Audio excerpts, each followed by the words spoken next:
Brother Norman. Assalamu alaikum. Alaikum assalam, Brother Norman. Can you hear me okay? Yes, I can hear you. Can you hear me? I can hear you very well, very well.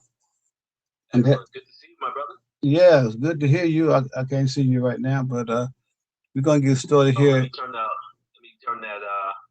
I got to master my machine here. Yes, sir, no Here we problem. go. Yeah, we're gonna get started here. Yeah, yeah, there you go. Yes. Yeah, good to see you. And before I forget, I promised her I would tell you. You remember Sister Sue Lindsay had a Yes, daughter named Penny? yes, Yeah, yes. she Penny and told. I dated. She was my first girlfriend. Was she? Oh man. Yeah. Oh wow. Yeah. I think she just got married about 2 years ago, a year or two ago. Oh, right on, right on. That's excellent. Yeah, but she told me to be sure to tell you hello. And she wanted to be here, but All right. she couldn't make it. What's her new last name? I don't know. I don't know. I'm sorry. I had to Oh, apologize for no that. worries, no worries. But I'm glad you guys made that connection. I see Sue on my Facebook. We're connected on Facebook, so I may be Okay. able to trace it down through Sue's information. Yeah. Now I see her all the time at the YMCA because she works out regular at the YMCA. Oh, okay, Yes. okay, Yeah. excellent. Miss Sue. Yeah. I see her all the time. She be there, get busy. Yeah. All right, what's up? I'm sorry. Oh no, No, but you. I said that's what's up. Yeah, it is. Yes. So I'm on a number of venues. I'm on Facebook and YouTube, and on Zoom. I'm having a hard time with my. Okay. I'm having a hard time getting my microphone to work for my blog. I don't know. Maybe it's because I forgot to turn it off last week when I logged in this Oh, week, that can happen. and I've been on for 168 hours. And didn't even Oh realize. my goodness. Yeah, so maybe they got tired of it. They said this guy here, he's too much. Yeah, let's just cut him. Yeah, but hey, but they took my money, so they got to tighten up. But There let, you go. They gotta fix it. Sure. yeah, so we're gonna get started here shortly. I want to look at a few more things, see if I can get this going here. I don't know why I cannot get my microphone to work. Yeah. Let me just try one more time here. Which computer am I on? Because I had two computers side by side. Oh, there you go. See, that's what's up. You gotta master all your machines. I better. If I don't master them, they're gonna master me. Yeah, There you go. That's Oh, it. wait a minute. I think. Oh, Suki, now we on. I think we got something going on here now. So Oh, let there me, you go. yeah, let me see. Uh, am I on? Let me see if I'm on live or on. I think I am. I'm just checking one more connection here, my brother. And if this kicking, we good. Let me see what it says. You're connected. Are we ready to go? Um, but before I forget too, I see your cousin Ned all the time. Okay. Yeah, Okay. Excellent. Excellent. yeah. We go to the same mosque. So Yeah, I was going to say, is he at the same mosque with you? well, like he goes back and there's two on the east side. So like Okay. he favors our mosque because we come from the same thinking. I say it like that. Sure, you're right. Yeah, You're right. but sometimes for convenience sake, because we way on the east side. I don't know how well you remember Indianapolis, but Midhofer is Oh, far Midhopper Road. east. Yeah. Yeah, Yeah. so and for some people that's a challenge. Oh, yeah. I can see that. I can see that. And as they getting off work or got to get back to, because he takes care of his wife, so he got to get back to his family Yeah. and all those things. But he said he definitely preferred to come where we are at. And also yesterday, on another topic, we had our 17th Riverside reunion yesterday. Yeah. I saw you guys posting. I'm sorry I couldn't make that, man. I'm Yeah, glad that that's still going on. still going on, still going on. Okay, so let's uh, see what can we get started here. So let me just do my opening, Okay. and then we'll begin the conversation. Cause uh, make sure that I'm on all my outlets. There's this program called StreamYard.com. Are you familiar with Uh huh. StreamYard? No, I'm not. Okay. A young brother at the mosque, he showed it to me. And so right now, I'm on StreamYard, which will automatically put me on on two Facebook accounts and live on YouTube right now. Okay. Now they can't see you, but they can hear you.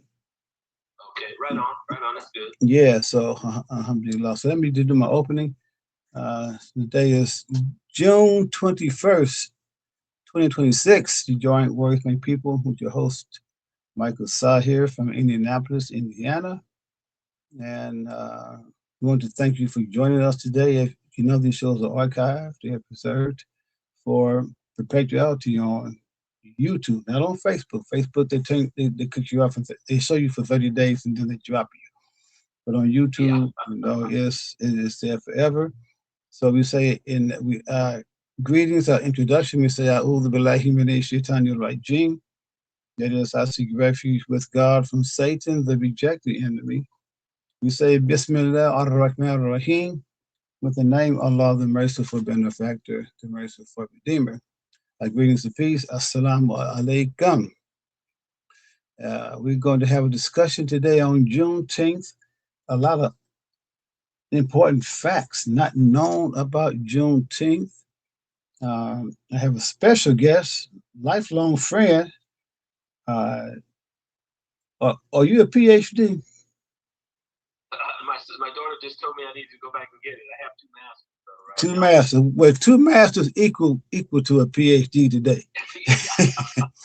My lifelong friend. Master's in education and a master's in nonprofit administration. Oh my goodness, that's good. That's important nowadays.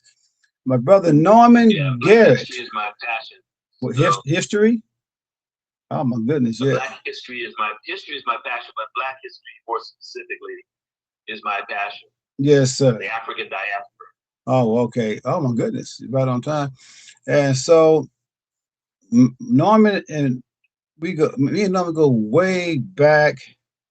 We raised in the same church, Keystone Terrace Church of Christ. Yes. Even though I'm Muslim, I still have a very special spot in my heart for KT.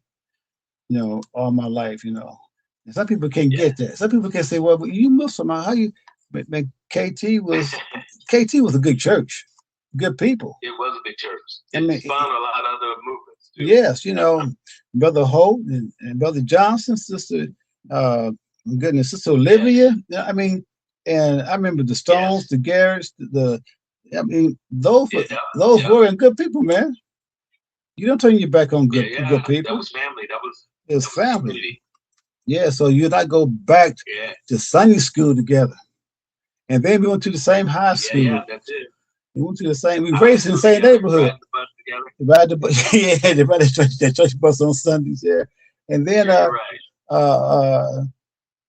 we went to the same, we raised in the same neighborhood, Riverside. Same neighborhood, Riverside, exactly. Yeah, then he went to school 42. I'm right down the street, school 44.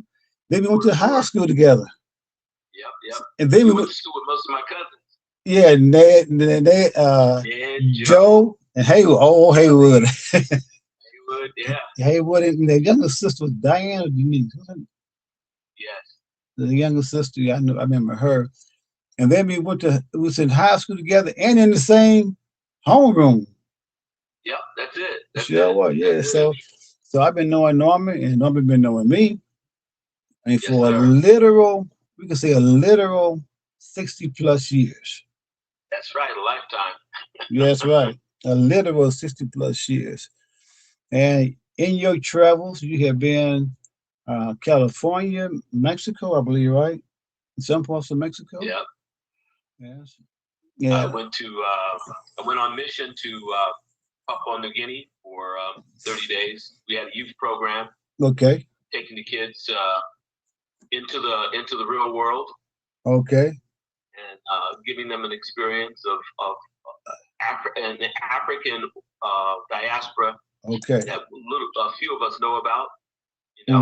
They got to do theater and drama and sing songs and lots of first aid with the village people in Africa. In Papua New Guinea. Yes. Which was it was very enriching on both spiritual, physical, and mental level. Right. We're all involved. Yeah. So what That's year? A topic for another time. Yeah. That was 1994. 94, good. Now, I did get a chance to experience Sudan in 90. No, it's 95. 95, okay, We went right to at the same Sudan. time. So we're on the same path, brother. Again, huh? They went to Northern Sudan and Southern Sudan, and while the war was going on, very, very interesting. Oh man, that must have been a very rich experience overall. I tell you, and there's so many things we can talk about, but I say one thing about that travel. The war was going on, and to get from Northern Sudan, we had to fly down on a military flight and sit on bales of flour and other food. There were no seats in the plane. Yes, I can imagine that. Yeah, and then we landed and we was there for a few days down in Juba, which was the southern capital. Yes. In Sudan, and met with the people there. But so now, did you make it? Were you Muslim at that time? Yes. Did you make the Hajj already? I made the Hajj before then. I made the Hajj in 91. Okay. Then I made it again. I made the Hajj again with me and my wife, Carol, and we went in 2003. Awesome. So I've been to Hajj twice. Yes. But that's excellent, man. I have a story about Go ahead. You breaking up. There you go. Okay. Could you repeat that? No, I cut you off. You said that was excellent to have a story, and then I cut you off. When you mentioned twice going to Hajj. When I was living in Mexico City, I had the opportunity to go to the Saudi Arabian ambassador's house. And to represent my school. Mm-hmm. And at that time, there was a picture of Mecca, Medina on his wall. Yes. It was just beautiful. I'd never seen anything so spectacular. Wow. Framed. Okay. And I'm standing there, and at this time, I don't understand the customs of people from Saudi Arabia, from the Middle East. So his attaché is standing right next to me, and I say, wow, this is awesome. Mm-hmm. And he comes up and he says, do you know what you're looking at? And I said, Mecca and Medina. And we go into a conversation about it. He breaks it down. I said, I only have one question. How do you keep the people cool? I mean, I understand it's like 100+ degrees in the shade. How do you keep them cool? So he took me through the process, Okay. And how it's aired from the ground up, And I was like, this is wonderful. Well, now, here's what happened. Okay. The end of that story is I'm sitting in my office in the school in Mexico City. And there's a attaché and several of the bodyguards come up and they present me with a framed photo of Mecca and Medina. Wow, that's all right. That's so good. And dates from the king. Okay. And that was an awesome experience for me. I know it must have been. It must have been, because I was interested to hear that. Well, I don't know what year, because the modernization improves for the Hajjis. The Hajjis are the people doing the Hajj. Okay. And there's a vast difference between my 1991 visit and 12 years later. A vast difference. I can imagine. And the first time I went, the big day for Hajj is called Arafat, and it fell on this very day, June 21st. June 21st. Wow. It was this very same day in 1991, and Arafat is totally outside. And brother, when they say the burning sands of the Arabian Desert, that's true. That is literally, you know how you grab a pot and it's too hot and you got to hurry up and put the pot down because of your hands. That's how when the sand, I kicked that sand and it hit my feet. Oh man, I jumped. It was hot. So when he said, I was wondering what he told you when he asked you how do they keep them cool. And I'm like, I said, this is going to be very interesting because I remember, and I remember laying in the shade with a fan blowing us, and it felt like, you know how you in the wintertime in Indianapolis when you stand on the heat event and hot air come out. That's we in the shade, brother. And the fan was blowing hot air like we were standing on a register at the house. I'm like, I said, this here is hot. This is hot. So We got to talk about. We got a lot of things to talk about. See, Yeah. so as I said, we're on. Oh, Sister Sue Lindsay, she's tuned in on the Facebook. Okay. Yeah, Tell her I say see hello. her. Now she can hear you, but you can't hear her. Blessings. Yes, yes. So whatever you want to say to her, Okay. you can say. Greetings and blessings to you, Sister Sue. Yeah, she put on here, good evening. I just happened to see her name. She just signed on about 4 or 5 minutes ago, so she did make it good. But Okay. yes, our topic today is on Juneteenth. And Brother Norman, I want to just Yes. approach this of course, Mm-hmm. from the title is little known facts about Juneteenth. But Yes. your studies Yes. and the African diaspora, the African American, the African Mexican, Mm-hmm. because many of the slaves. Now Yes. we know about those who escaped slavery, Yes. and like in Tennessee or Kentucky, they went north. But those who were in Texas, they Yes. went south. Now I do They think, were south. yeah, That's because the southern underground. yes, because Mexico And there was an promised actual network. is what Yes. Afro network. There was an actual network of. Yes. There was an actual abolitionist network set up in Texas, Louisiana, Mississippi, in the southern Is states, that right? because they were able to, and some of these guys were black slave owners. They would buy people from the north being sent south, okay, and then they would put them together in caravans, I guess you could say, and because these guys were there was a white guy by the name of Lundy. They built a school here in Texas after him. Lundy and this African American guy, the African American guy was married to a German woman. The African American guy was very educated. He spoke about 5 languages. Okay. I'm sitting in El Paso, Texas, in their special library where you have to wear the gloves. Oh, okay. They've got this stuff documented. They've got narrative stories that are also posted at the United States Library of Congress. Okay. Of slaves, former slaves, and fugitive slaves who were recorded. Their stories were recorded, and Audio? we still get access to them unless we go into the universities. Is it audio recordings? No, this is actual books, actual published, PhD. What do you call it? That final book that you published. I'm sorry, my brain. I'm having a senior moment right now. My book. But, theses. The theses. Yes. Are published by researchers who did the cross-border research. Okay. Yes. So there's a whole reason why the emphasis was placed on the Northern Underground Railroad. Psychologically, they wanted you to think that if you went further south, there was no hope. Okay. If you can get a people to lose hope, they'll submit till their death. Okay.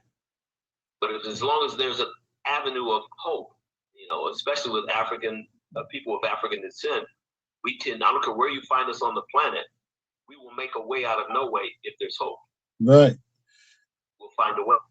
Let me ask you a question. Our story. Let me ask you a question for clarification, because we know there is a history of Black African Americans owning slaves. Is it correct that they bought slaves, sometimes their family members, so they could so they could free them, not so much to work them in? And that may have happened too, but by and large, it was they bought their family members to free them. Okay. Yes, this gentleman that I was referring to, he was able to do this process until Texas became its own nation. Nation? And then state. Texas, and then he had to sell himself. He had to apply himself to his best friend. His best friend was a white man, and he had to put himself in a position. He had to turn all of his property over to this white man, and have the white man hold him as a slave. Wow, just to be quote unquote free. Yes. and to maintain, to still continue to live in Texas. Wow. Because they gave the African Americans and the Native Americans here in Texas 2 to 3 years to move out of the state, or you would be dealt with. Wow. Okay, we don't hear about those stories. We don't hear about that, but when you get deep into the research, you find that information.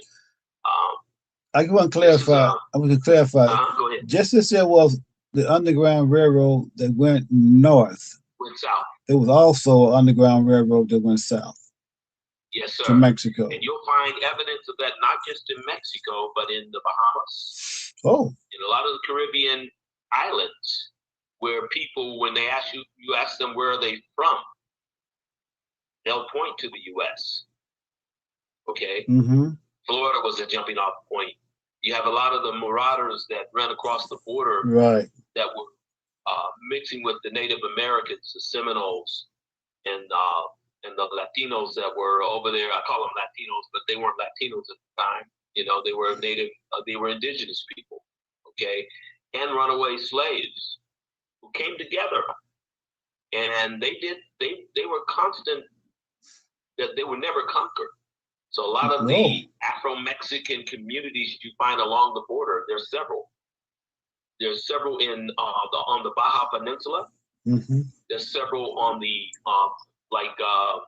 Coahuila areas, those areas. Mm-hmm. There's several on the East Coast, on the Caribbean coast, in Veracruz. Matter of fact, there's a foundation called the Beltran Institute that's solely to deal with and to manage the history, the data about Afro-Mexicans, okay, and their journeys. Now, it's a mind-blowing experience to realize how liberated we as a people are. Well, let me do this. And I say liberated. Go ahead. I'm sorry. No, let me do this. I think you are in a very good position to help us.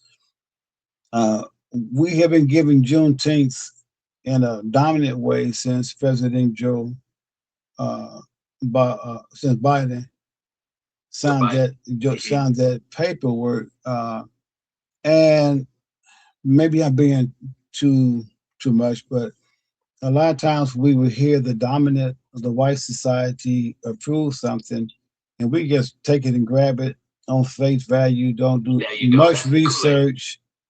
Don't give us the Kool-Aid. That's the So what I want to do today is also to kind of peel the onion, the layers off the onion, if you will, and the goal, my intended goal, I think you may agree with it, is to get us to think, the old cliche, think outside the box, and in particular, and in particular, a box given to us from somebody else.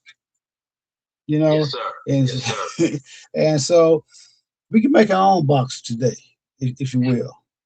That's right. Well, that's what we should be doing, and that's what your topic is really talking about.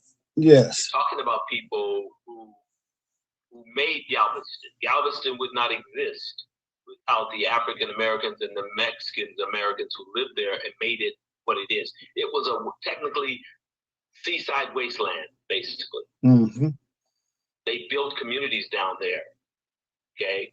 And of course, the usual process here in the U.S., somebody else sees that you're doing something well, they come along and they confiscate that. They obfuscate that. Right. Okay. Right, in the name of the law. Yes. Okay. Yeah, their law. The same thing if you Texas has a lot of spots like that. If you look at the history of what's called Sugarland now. Yeah, Sugarland is a very wealthy outside community. Yeah, that's nearby Houston, I believe, right? Nearby Houston. Yes. Well, look up what Sugarland used to be. Oh. Sugarland was a plantation. Oh. Okay. Wow. They're finding graveyards of African Americans who were buried there, or slaves that were buried there, unmarked graves. You know, it also was a dumping ground for a lot of crime. You know. So again, so we have a lot of history there. I don't want to get sidetracked on an offer story, but the key is this: the fight for Juneteenth in Galveston was a long-standing understanding. They were celebrated before it became nationally known. Oh, yes. Even before the holiday, you know. Oh, yes.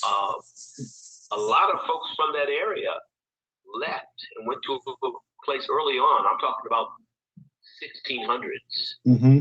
Left the U.S. and went across the border and formed communities. So you're talking about San Lorenzo de los Negros. Now you're talking about African American, well, for lack of a better term. African Americans. Yeah. That's why it's called San Lorenzo de los Negros. Let me play this 2-minute clip I found. I think I sent it to you, but for the benefit of our audience, I want to play this 2-minute clip, which really got my attention. This is a young lady. I don't know if they have her name here or not, but it's a GBH News. Let me see if I can get that to play. Okay, I got to turn the audio up. Just give me a second to turn the audio up here. Okay, I gotta go back and pause it from the beginning. Gotta find the audio button. Oh, there it is. Okay. I know what the problem is. Wow. Okay. Because I got my microphone in, it won't play both at the same time. So what I'm going to do is go to my other computer here. Now, I won't be able to see you, but I can play the video over here. Well, I can still see you on my phone here. Because this young lady, it's a very interesting conversation that she shares.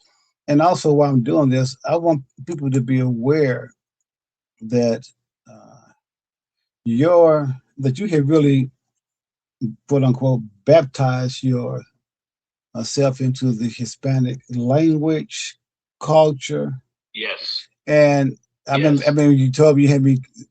You really blew my mind when you said that you even dream in Spanish. I said, "Whoa!" Dream in Spanish. Yeah, I mean, and speaking Spanish. So our listeners need to know that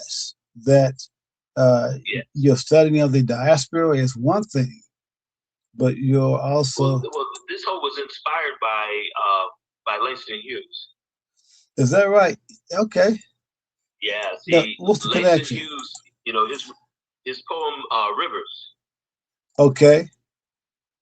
He was on his way from Lincoln, Nebraska to Mexico City, actually Toluca, Mexico, to be with his father.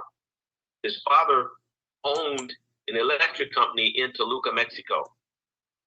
Is that right? Okay. Wow, I didn't know. And so while he's traveling, he's writing this poem, "I'm Known Rivers." Okay.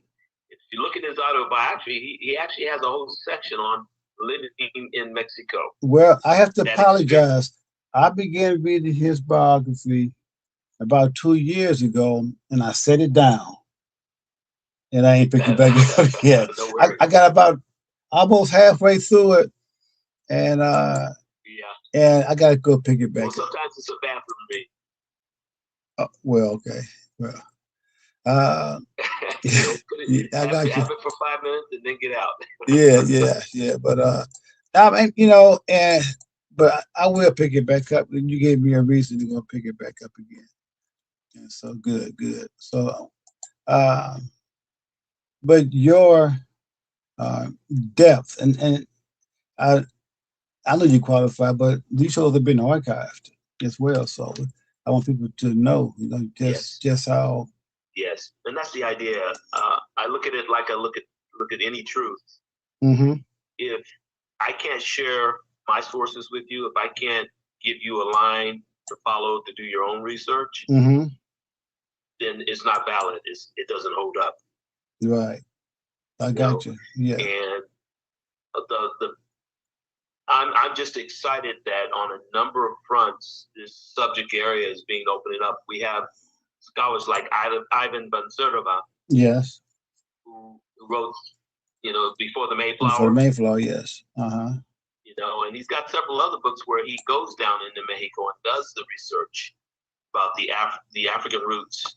And he finds in some cases, like off the coast of Oaxaca, where these African ships that got caught up in the trade winds off the coast of Africa in the Indian Ocean, what have you, and their ships landed by accident. Oh. Okay, on the coast of Mexico, and those people began to.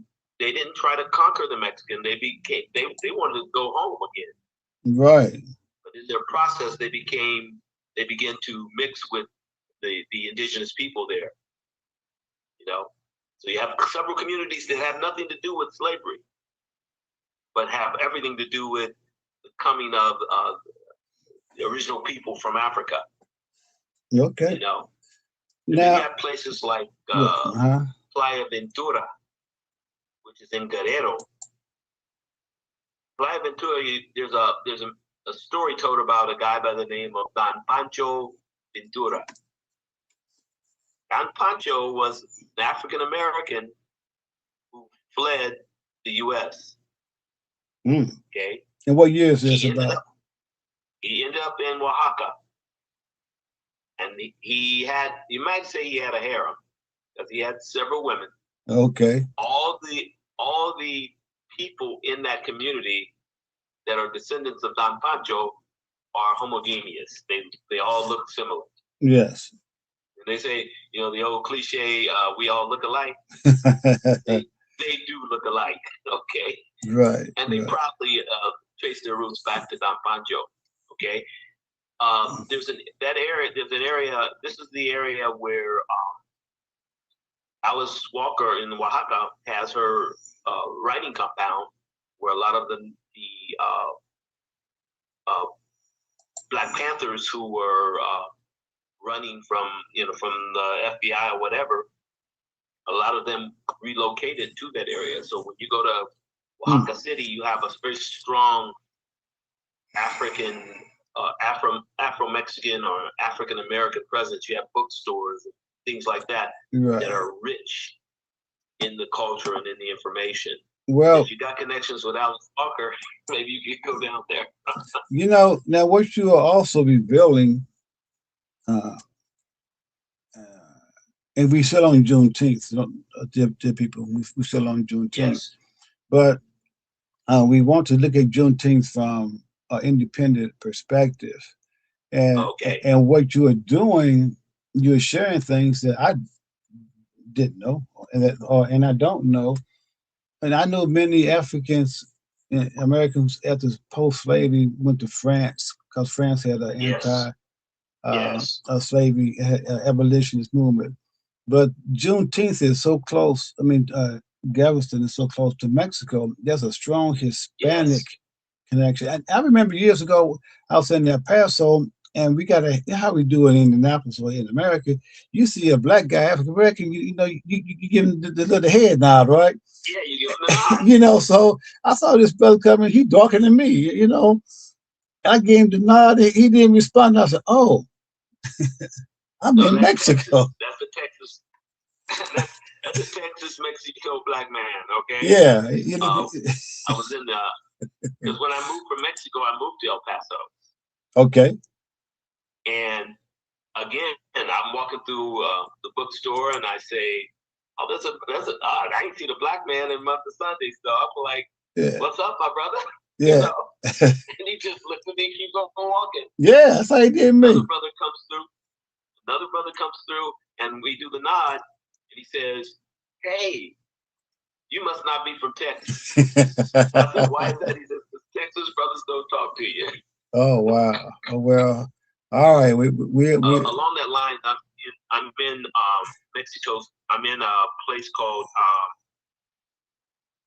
Puerto Vallarta. Okay. Okay. And I'm with this guy he's a native Texan, and I think he's Italian American and Texan. And I see a black couple get off the bus at this hotel and walk in. The brother and the sister acknowledge me. I acknowledge them back. The first thing that comes out of this man's mouth is, this Italian guy's mouth is, "Oh, was that the brother nod?" Yeah, so he put it in a different context for me. I looked at him and said, "What are you talking about? Those are some more human beings that I'm acknowledging." Okay, I'm happy to see them on the planet. Okay. Right.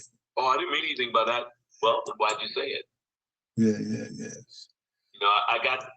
You know, it just became what becomes apparent to you when you live outside the U.S. is, folks, the freedom that we're seeing now here in the U.S. of the other folks feeling they can say and do anything to us without consequence. You know, right. This is a guy I respected his educational abilities and everything, but when I drew the line to, you respect our culture.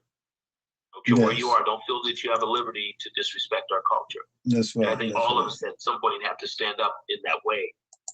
Back to Juneteenth. The town across the border called San Lorenzo de los Negros. It's called that because it was established by blacks. Now, this is a time in 1600s. There's not many free black communities in the Americas. And when I'm talking about the Americas, I'm talking about from Alaska or the North Pole down to Patagonia. Okay. Yes. The tip end of Argentina. Okay. Okay. Now, the one thing I learned in Mexico was, what was that? No, I finally got the video, but you go ahead and finish your point. Okay. The thing I learned was here in the U.S. we limit, or we are taught to limit what we call America to just the boundaries of the U.S. When you get outside the U.S., Canadians consider themselves Americans, but they're Canadian Americans. You're right. Mexicans consider themselves Americans, and when you have a discussion with a Mexican in Mexico City about America, he's going to talk to you about the Americas. Plural. Okay. But see, it's all about, again, I looked at the title of your show, Words Make People. Yes. And that's what we're talking about. Yes.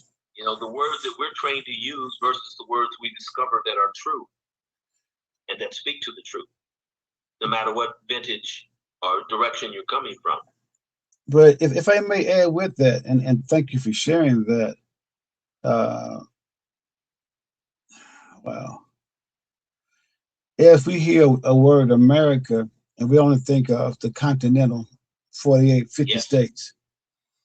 So we don't think outside of that parameter, the matrix, how you want to say it. And so then we don't realize that we also develop a type of arrogance as if we're it. And we are really being robbed. This is my expression. We're really being cheated out of expanding ourselves. So I think the same thing is true when we hear that single phrase Juneteenth. We think we got it, and we don't. I don't think we do. So go ahead. No, go ahead. That's what you just hit on is why they gave us the federal holiday. It's pacification. All right. How do we pacify these people? Let's give them something. Yeah. We gave them a black president. Now they want to act up. They don't want to cooperate. They don't want to go back in the fields again. Okay, that's the ultimate goal. Let's be honest. Yes. Okay. So Juneteenth is coming up, and Juneteenth was a slow and gradual national road. When I moved to San Francisco, I had never celebrated Juneteenth before moving to San Francisco. What year is this, roughly? Oh, see, I'm 84. I moved back to Indianapolis, 85. Yeah, 86, I moved to San Francisco from Indianapolis. Okay, gotcha. I was working with some brothers on a homeless project. We were transitioning men and women out of prison, giving them a halfway house experience to go through, reconnecting them with their religion of origin, if that was the case, is what they needed. Okay. With the idea that something at the root of your learning process is corrupt or not directing you on the right path. Yes. So let's get you back there. And in the process of doing that, one of the things they did is they would have Juneteenth celebrations. Mm. And I said, what the heck is Juneteenth, dude? You know? And these brothers were from Beaumont and MacArthur, Texas. Well, so they rooted it. My wife's family is from Orange, Texas. Okay. And right there on the border with Louisiana. So Beaumont, Orange, and Port Arthur, they're from a triangle. And they just a little bit north, a little bit north of Galveston. So I've been down there a number of times. So you know what I'm talking about. Yes. And those are some of those are sundown towns. Even now. Yeah. Wow. Even now. There are places in Texas that I will not be caught there at night. And during the daytime, I'm just going to drive through unless I have a definite reason to stop there. I'm not stopping. Yeah, I understand. Not sad to say that that's still real. Yeah, it is. But that's true. So Juneteenth, we're going to unpack what they have given us. And so we got to give it. And I'm a big believer in us giving to ourselves. I'm a big believer. This is Michael Saahir speaking. I'm a big believer in questioning with a big fat Q any and everything given to us. Until I can come to my own resolution. I may go back and pick up what you gave me, but I got my own filtering process, and that's the beauty for me coming Muslim as well. I guess I could say it. Yes, sir. Because you get to leave. I left my name and everything, my last name anyway. You leave your diet, and you leave all that, and then when you come back to that same conclusion, at least you did it on your own energy, your own effort. So Juneteenth is given to us. And then also, I don't know how big Texas was in 1865. Was it before or after the Mexican War? But even if General Gordon landed in Galveston, probably the town is probably a town probably no bigger at that time than the Riverside neighborhood. Who knows? Texas is a big place. Oh, it's huge. So, and if he only got to Galveston, there were still slaves all over. And there's a recent video. I can't think of her name. I meant to look it up. They were freed in America in 1980s. Yeah. Because she broke away, and when she got out, she seen cars for the first time. Yep. Well, a lot of our blues singers sing about plantations. There are areas here that are still plantations. You might be a sharecropper, or you might think you own the property, but the way it's arranged, you're still paying the master. Yeah. Okay. And it's not until your children or you leave that area and go into another, and you realize, wait a minute, we're living in the past ages. Yes. That's what Juneteenth really represented. Coming to consciousness of the true state. The true state is you're still living in bondage when in reality you are free, but you haven't been freed. Now, Juneteenth has been given to us. Keep in mind, I remember back in the 90s, I suggested to a group, I won't call their name, I was on with the group. I said, hey, let's do a Juneteenth. And one of the ladies in the group, first of all, the room fell silent for about 10, 15 seconds. And then one of the finally said, isn't that militant? I'm like, what'd you say? She said, isn't that militant? And I didn't know how to answer her, but then a third person in the group, he said, we have in Indianapolis, has the largest children's museum probably in the nation. And so one guy came to my defense. He said the Children's Museum does it every year. Then when they heard that, oh, maybe it's okay. Maybe it's not militant after all, but just the idea, the way it's been packaged. And now, and I'm grateful for what President Joe Biden done, but how do you see that package given to us by the federal government? Well, the fact that it was given by the federal government, and at the time, you think about what timing, when did he sign that? When did he put that in motion? Was it his first term? I mean, he is his one term, right? Yeah. And that cheers up the black vote, okay? we're very religious. We see Juneteenth in a very religious context. Yes. Okay. And it almost becomes a sacred time for us. Okay. But and you know, the big fight right now is we should be just celebrating July 4th. But as Frederick Douglass has already stated, that's not ours. Yes. Okay, that's not ours. Well, Juneteenth belonged to Galveston. Mm-hmm. It's a Galveston thing. The rest of us weren't supposed to know about it until we heard about it. Right. Or met some of those people. Yes. Okay. Now, what the federal government has done is this: every president, Obama did some of it too. Some of it's out of their control. They just sign off on it. It's part of the package. Right. Okay, that doesn't excuse the responsibility, but the bottom line is, there is a standing order of pacification for certain groups in America. Mm-hmm. Whether it's Native American, African American, Mexican American, Chinese American, whatever. What does it take to pacify them? Mm-hmm. Now, remember back in 9/11, George Bush said that we were freedom-loving people. Mm. There's a commercial out there that just calls it. They give every group he shows on there, he gives them a label, a context. Mm-hmm. When he gets to the African American, he says freedom-loving. So we don't necessarily have freedom all the time. We just love it. Just we love the idea of it. Mm-hmm. Mm-hmm. So if they give us a new idea, it's like those that go to the 500-mile race in Indianapolis now, instead and sit on the infield, okay, and do the tailgate. Right. Again, we're becoming a part of the congregation of tailgate. Right. Okay.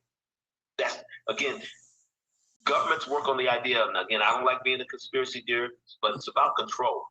Mm-hmm. It's about bread and circus.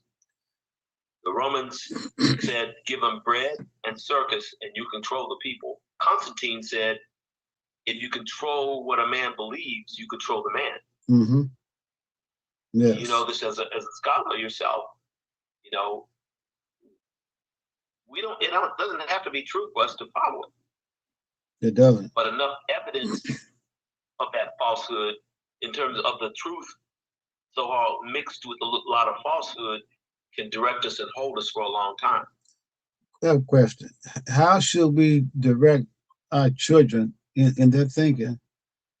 We're not taught to think, but how can we, as parents, be obligated to direct their thinking on Juneteenth?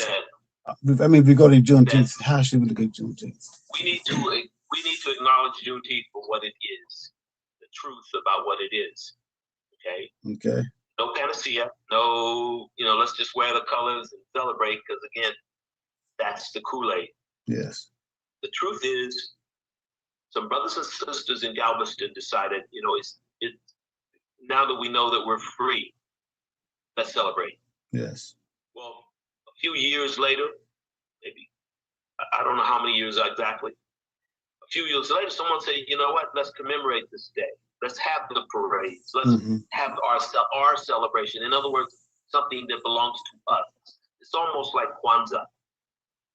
Yes. Kwanzaa was created at a time we as a people needed a celebration that represented something from our history. Right. Now, you get the argument, well, it's a made up thing. Yeah, it was made up. Rangaranga. But again, coming out of university, radical mode. I'm not good with the Christians. I'm not necessarily good with the Muslims, but I got this pan-nationalist thing I want to push. That's where I'm gonna go with it. Right. Now, here's what I want us to, how's it said, to recognize that there are several things that can be true at the same time, but not necessarily in my time zone. That makes sense. Yes. Okay. Because my ignorance about something that you'll share with me about Islam, I'll say, no, that's in my mind, because what am I fighting? I'm fighting my eternal history. Juneteenth has been around for quite some time now. It hasn't been around for everybody because it hasn't been in our time zone. It hasn't been in our previews. slowly but surely, just like Kwanzaa, it has begun to take on a life of its own in other cultures. So federal government, they're always looking for something. What's the hottest hit? Hip hop. We lost hip hop. Yeah. It was infiltrated right at the beginning, and we didn't see it. That's right. That's right. It was so smooth. Again, I'm not talking conspiracy. COINTELPRO tells you everything. Yes. And don't tell me that they stopped it. They may have stopped that event, but the practice goes on. Yes, yes. So what you're saying, just to make sure we're flowing together here, what is given to us? There's the one giving the gift still has a dominant role because they gave it to us, and right. You know, and though I don't follow Islam, it's a plantation mentality. Yeah, you know, and see, and that's why people like Marcus Garvey, Muhammad Ali, Elijah Muhammad. Yes, they were saying we got to separate, and even W.E. Du Bois as well.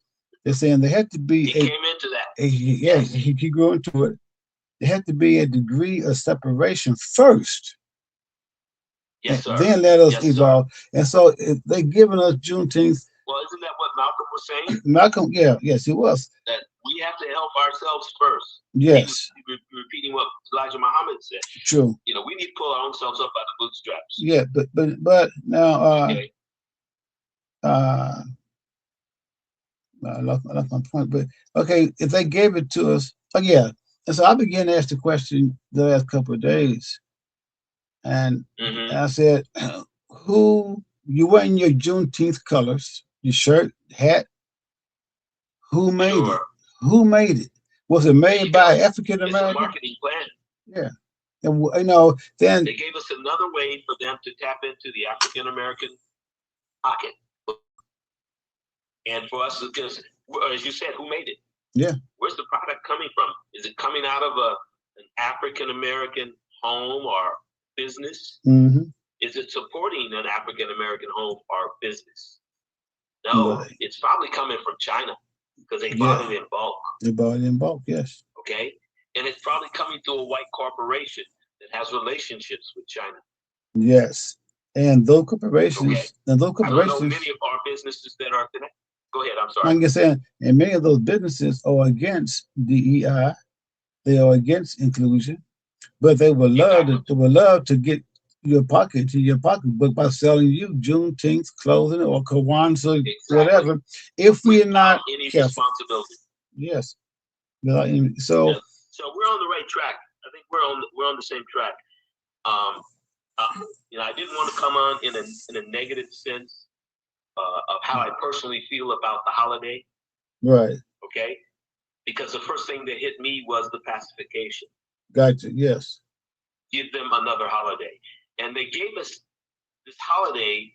I think Joe Biden was trying to contradict this surge against DEI that Trump brought in his first term. Right. Okay. And they knew what was coming. They knew that they were going to be tearing down some of the pillars of our so-called civil rights achievements. Okay, and I say achievement because so-called because anything that's put on a time limit isn't permanent. That's right. There was a 25-year moratorium on doing anything against voting rights. Yes. Redlining, or any of that stuff.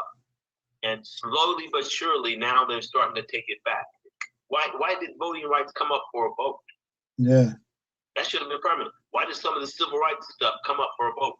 Yes. Discrimination laws come up for a vote because they were on a time schedule. Well, if it's on a time schedule, that contradicts the promise of inalienable rights. You can't have both. You can't have a time schedule on inalienable rights. Exactly. Yes. So I really believe that this was another pacification. That's what they really gave us. Yes. Now, do I need to use the structure and use that time that they've given us wisely? If my job is paying me to be off that day, because we're celebrating Juneteenth. I need to use that as an opportunity to dig deep into our history, to not just deal with the sacred. Hold on, just a minute, Mike. I got my mom on the wrong phone. I'll call her back. No, okay. Well, yeah, I'm still here. Okay. Sure. Yes. If I learn to operate my machine here, I'll send her a message. Yes, sir. Yes, yeah, and I remember your mother. I remember your mother and your father very well. Yes, yes. Alhamdulillah. Oh yeah. But see, my father was an undercover. Are you still there? Yes. Yeah, my father was an undercover history buff. Oh, okay. He would make us put together these history, cutouts about Martin Luther King and Malcolm X or anybody else, and make these scrapbooks, right? But if you ask him to go march, I ain't going to. Hey man, I don't mess around with that kind of stuff, man. Yeah. I ain't no punk, you know. You're right. Yeah. But he would send you money. Okay. He would send the money to support the cause, okay? But it was undercover. But he had to maintain his image, whatever that was, you know. Right. Yeah. And I think that was the black man of his time, who, again, he only had a 9th grade education. Okay. Gotcha. And he was able to achieve a lot with that. He owned his own property, ran his own business, you know. Yes. And had a standing in the community. Yes, he was. You know, I was impressed. He was a well dresser too. You know, he always dressed real good too. I remember that. Oh yeah, that was. He stayed sharp. His thing, man. That was his thing. But let me see if I can get this video to play. It's only about 2 minutes long. Okay. I think it says her name here is Heather, somebody, African American sister. So yeah, please listen. It's 2 minutes long, but what she's doing, so you know, she's tying in, in a very good way, the Juneteenth with the enslaved Africans that had escaped to Mexico, and it's really beautiful. I hope I got enough volume. Yeah, I looked at that. Yes, here we go. Here now, she used some Spanish terms as well. So, but just listen very closely.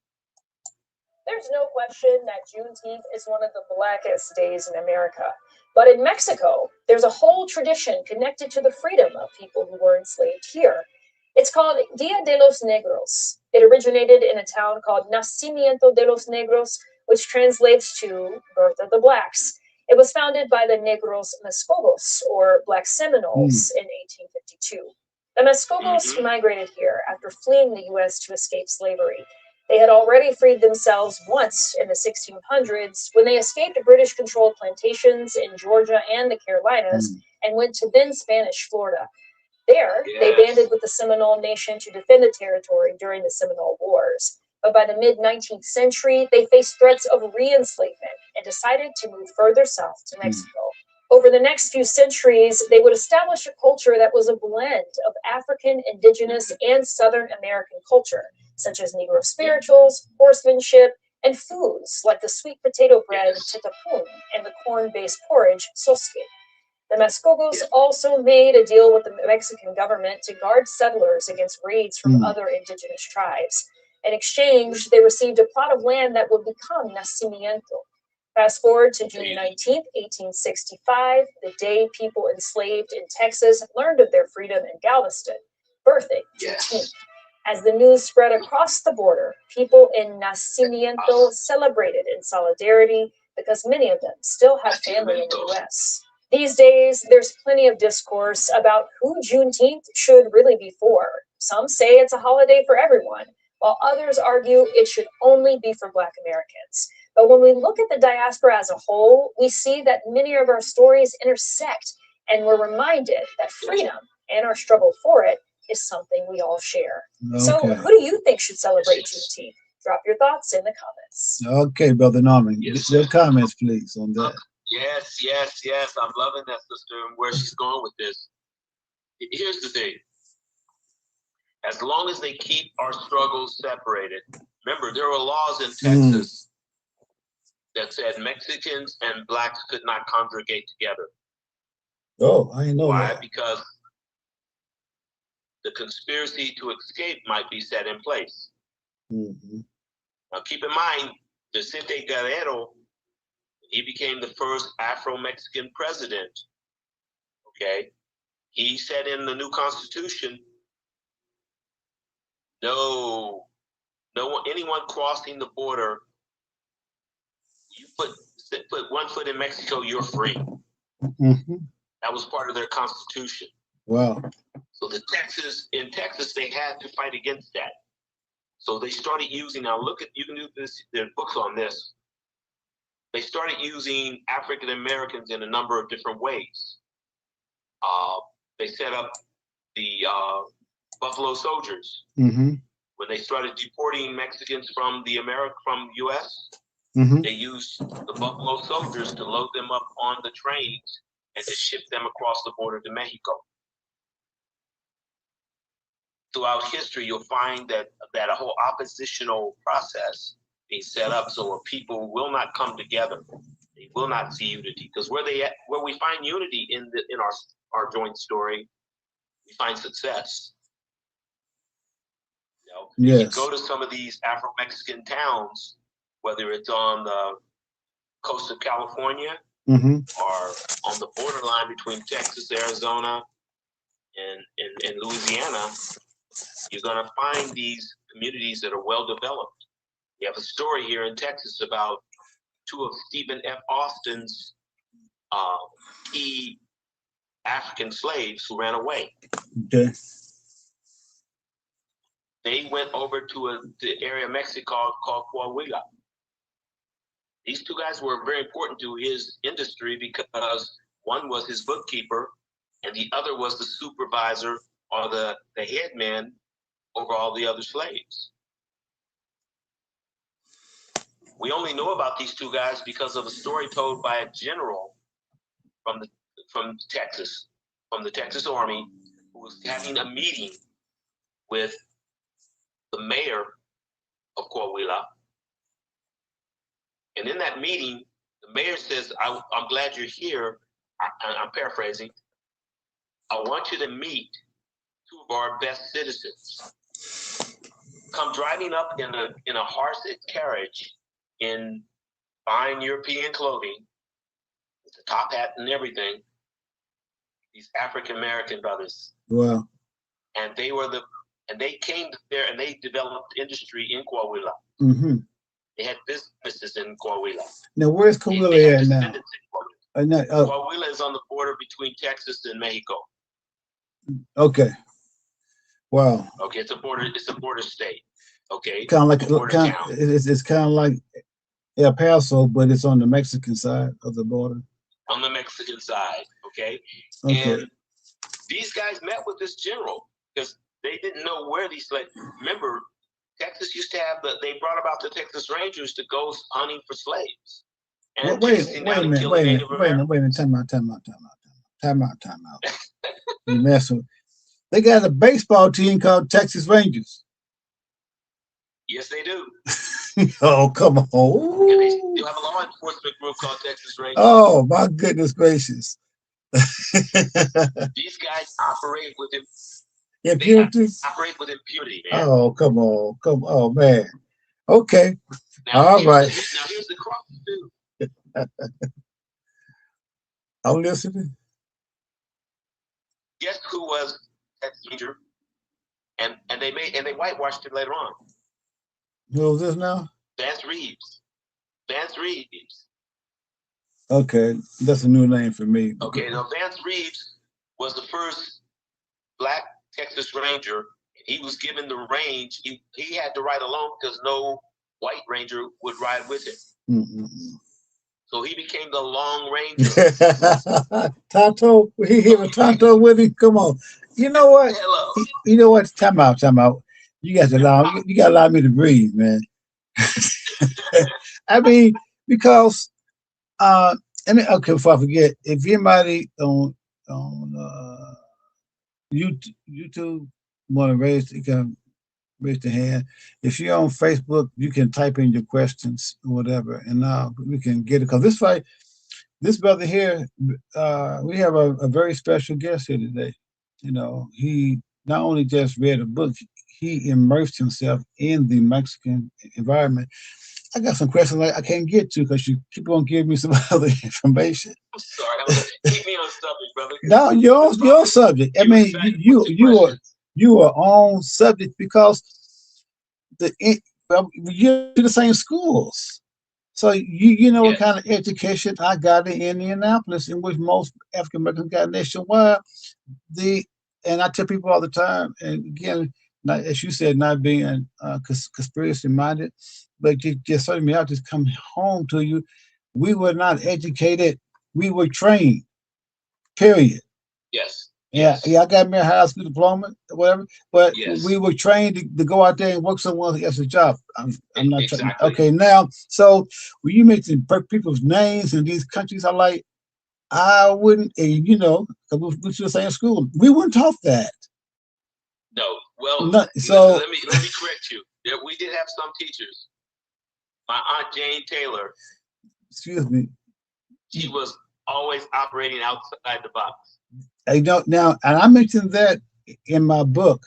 We occasionally we had African American teachers that would, in times they would let us know that this was outside of the IPS boundaries, and they were really risking. They were really risking their jobs, telling us the truth. So we did have spots of it, but still, even then, our Indianapolis training was to take us from a one-way migration from Alabama, Georgia, up to Chicago.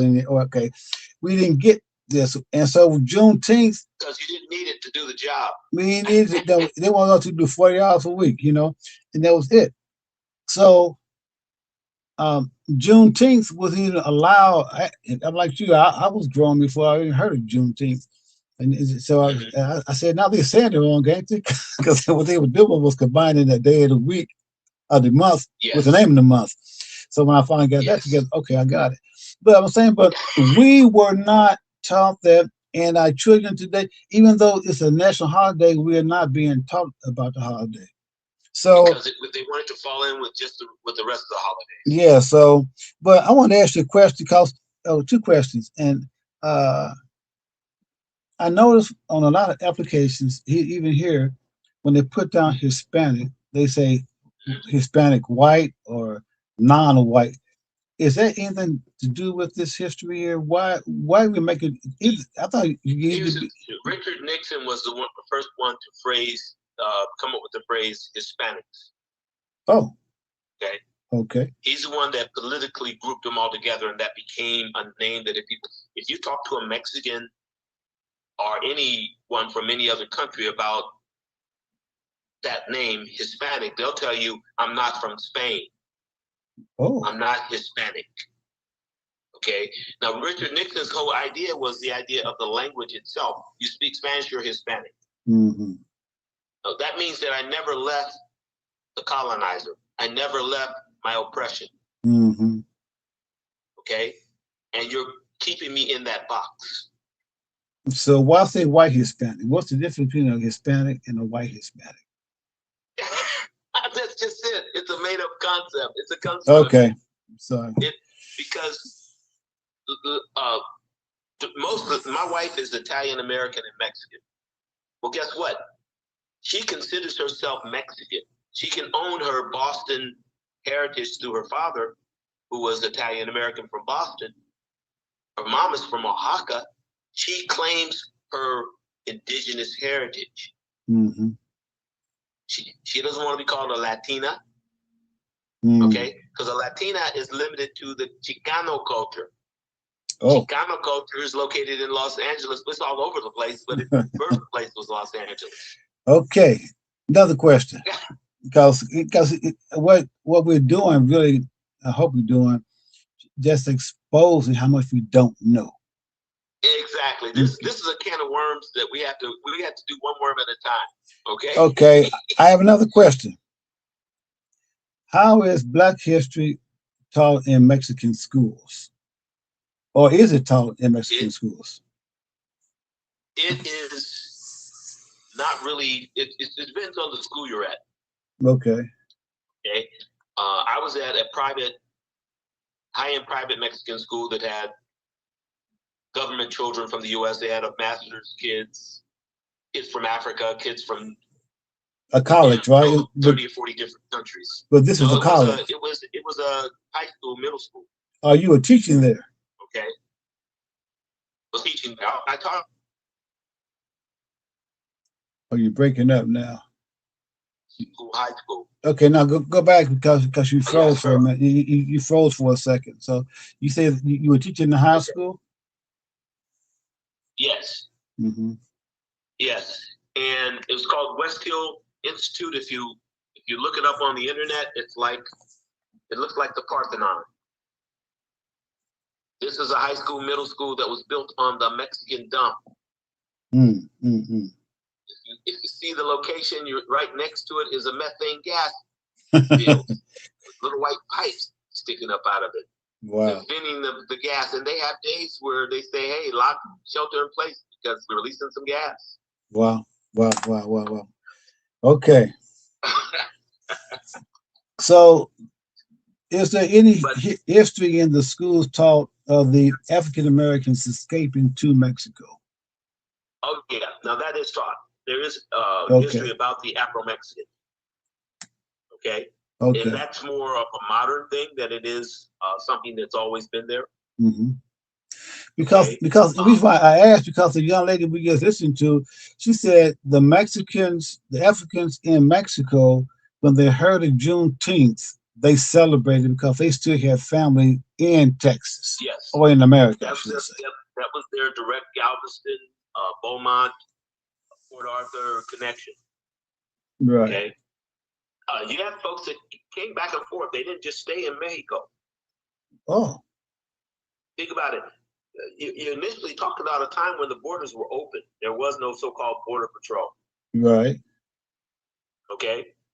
So you can come and go as you will. But wasn't there a chance of them being re-enslaved if they came back? Yeah. So we know about Harriet Tubman. If you got family, you're gonna find a way to make that connection. That's true. You know, and there was also a way to bring people back over too. Now, these guys weren't as unsophisticated as we are given the indication that they are. They were very sophisticated in their thinking. Mm-hmm. They just appeared not to know nothing. So how do we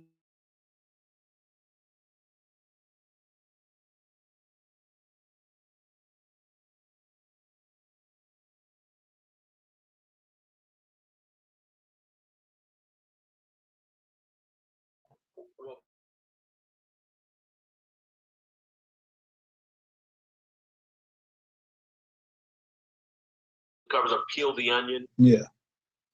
And we have to, again, something that I've been pushed to do, we need to publish. We need to do what has been done in the past. We need to do what the Du Boises have done, what the Malcolm X's and the Martin Luther Kings and the Elijah Muhammad's have done. My diet has been affected permanently because of Elijah Muhammad. Mm-hmm. He wrote the book about diet.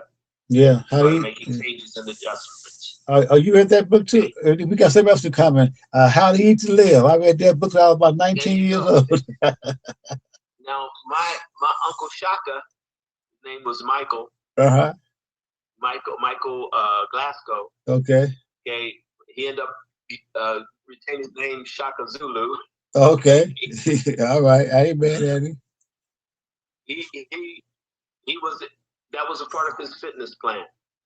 Yes, sir. Back in the days when we were boys, right, running around, and him and my father would fight and argue all the time about eating that pork. Yeah. Okay. All right. But yeah, not to get a sidetracked on that, but to answer your question, it's a each one teach one situation. Okay. You have the ability to reach out to thousands of people. Have the ability to reach out to thousands of people. The people that we have the ability to reach out to, we need to motivate them to do what was done when Carter G. Woodson first came out with Miseducation of the Negro. Yes. Because we still being miseducated. My goodness, yes. It's just more sophisticated way of doing it. Yes. But here's the thing. if you look at the pattern of education, look at the pattern of how we're deluded into following these gifts mindlessly, we have to be mindful. We have to ask the question that you asked. What is the gift? What have we been given? Yes. What follows the what is the why. Why was it given? Mm-hmm. Context. What's going on right now where this becomes a necessity? And you mean not for us as a people, but for them as a government. Yeah, in that context of the whole country, why and why now? Okay, I got you. Yes. And you also look at us from remember, we are a capitalist nation. Mm-hmm. If it don't make money, it don't make sense. Okay? Yeah, I got you. Yeah. But we're not getting the money because we don't have any sense. We don't have any SEN sense. Yes, exactly. Exactly. So in that sense, we got to go back to some Tony Brown and start supporting each other first. Right. Now, I have comfort dictates that I go to Walmart. Comfort dictates that I go to some of these other companies and give them my money. Yeah. When if I'm really down for the struggle, I'm going to support your business. Yes. Okay. I'm gonna, even if I have to go out of my way and buy black products online, or that's right, if I can find it. And even if I had to pay, 10% more or 15% more. Yes, sir. Yes, sir. If you're gonna help my own people, I'll do that. Exactly. If you look back at what Tony Brown did, they did a study of what happened to us when we got civil rights. Mm-hmm. We got the ability to go in the South and go to a hotel rather than going to sister so-and-so's house or brother so-and-so's house. Mm-hmm. When we could walk in the general store instead of going to the back side of the store. Mm-hmm. We could walk in the front door. What did we lose when we could go to the restaurant where the white folks go? Aunt Mammy's restaurant became empty. Yes. Because we started buying that white food. All about progress. But you know the old saying that the white man's ice is colder. You remember that one, don't you? Yeah. And that's real. That's real. It is. It's sad. I appreciate what you're doing it because you're keeping it real. Okay? Thank you, sir. What we have to do, this goes back to your question about what we have to do or what we need to do or what can we do. Right. Or we continue, as Frederick Douglass says, we continue to agitate. We continue to ask why or why not. And we continue to raise our kids in the basic living skills, the basic necessities of life. Right. Yes, sir. What was God's intent on allowing it? Okay, is it that He wanted me to become a big industry person? Was He wanted me to be a movie star? Or did He want me to live and to live justly, to live honestly with my fellow human beings? The one thing I like about Islam as a global experience is it is multicolored. It's made multicultural. Yes, it is. And that's an awesome thing. You may have some faction issues. Yes. But that's with every culture. Right, right. You may have some, this imam thinks this way and that imam thinks that way. Again, that's their school of thought. Yes, yeah. But that's one thing. You can't get away with that. And one thing we say but now in alignment with what you're saying, I can take my prayer that I make at home and take it to almost, and this is the Shiite mosque, we live different. I can go to any mosque anywhere, and I know what they're saying. Now I can speak their cultural language, but when it comes to the religion, I know exactly what they're saying, and if I led the prayer, they know exactly what I'm saying because it's exactly what you're saying. Yes, and when it comes time for Ramadan or whatever it may be, just the holidays, it's like there's no question like, oh, you ought to do it different. But and for my beloved brother Chris, if they African American over here in this particular denomination, they went around the world, they're going to be in for a cultural shock. Oh, big time. Big time. Yes. I was at a church in Papua New Guinea where the African Americans, the Asians, people from Java, from Indonesia, you go across the globe, those people that they all worship together. There were Muslims in the crowd. There were some Hindus in the crowd. People who followed different faiths but understood the basic principle of belief. Yes. And collective engagement. Yes, sir. You know, and that's where we need to go as a people. We need to help tear down some of the walls of separation that separate us within our culture. Yes, sir. You know. Yes. You know, is this a matter of faith? Is this a matter of convenience, or is it a matter of tradition? Well, and if I may add, and also we have a comment from Sister Susie as well. I'll read that next. But what I have come to appreciate in doing interfaith in particular, if that is your tradition, I don't have to tear it down, but I should try and learn your tradition. I'm solid rock in mine, so I'm not in fear. I don't have any hesitation. Yes. And if I go and listen to you and how you do it and why you do it, it can only make me a better person. Meaning I become more universal. But if I go in and think I got to tear you, and that's been the big problem for many nations, I got to tear down what's already there. And that's that's a my God is bigger than your God. Yes, but Muhammad the Prophet, he told his people do not deny people their culture. But his comment for Sister Sue Lindsay, she said, we lost our ability to support our own. Yes. Yes, so she's right there with us. Yes. Thank you very much. And again, she's another teacher that I acknowledge. Yes. Having a major impact on my life. During that short time in Indianapolis at KT. Yes. She was one of the dominant sisters with Aunt Jane and you know, the different ones that were there. Sister Lundy Dart. Now she mentioned a name. When she typed in a name earlier, Jane Taylor. Yes, right. That's my auntie. Well, she said Jane Taylor did it her way. She said that. Oh, that's right. About a half hour ago. Yes. Yep. Thank you, sister. She know her. Oh yeah. You know, and these are people that had their own. Sister Lindsay had her own business. Oh, I didn't know. Black-owned business. Yeah, she's a barber, right? Yeah, beautician, a barber. Beautician and barber, yes. Stylist. Okay. You know? Yes. And Jane was selling wigs and sewing outfits.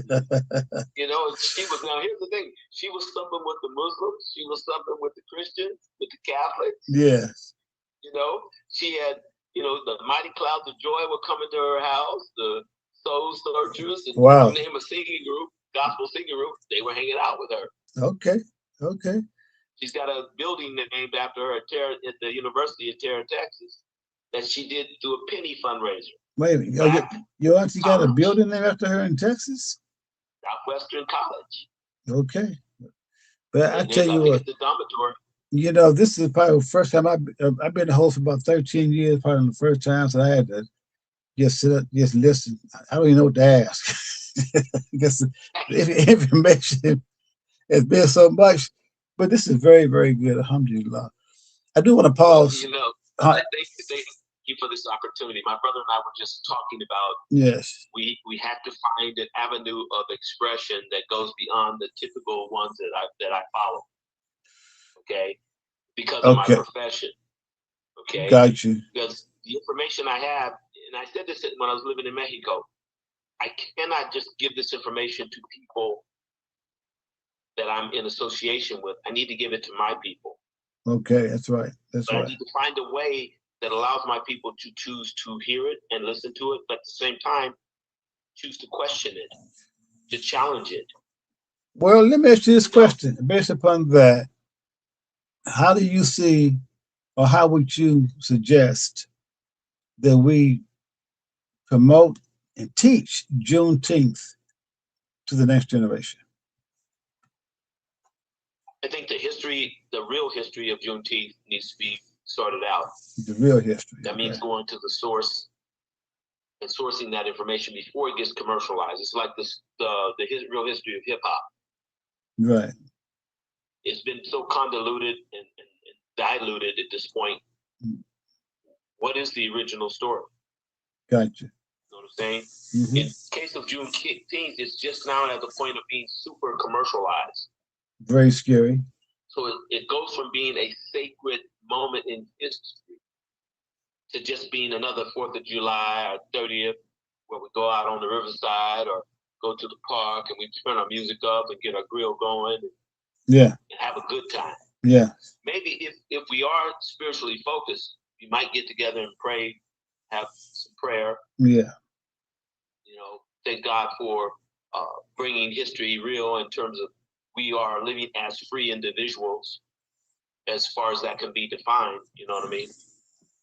And again, part of what has to happen is if I know the struggle that took place to get Juneteenth to be a holiday, not a national holiday, then I'll recognize, just as we recognize the struggle with I Have a Dream with Martin Luther King and the whole Southern Christian leadership movement. And you and I got to participate in some ways because our parents were participants in those marches, those breadbasket marches. Oh, yeah. You know, all that stuff that was going on in Indianapolis. Right. So we have some sense of, when I talk to my kids, when I talk to my daughters, my son about that experience, they go, wow, Dad, I didn't even know. Why? Because on the way of my progressing, I have not taken the time to say, this is from which we've come. Mm-hmm. This is why it's necessary for you to understand this information.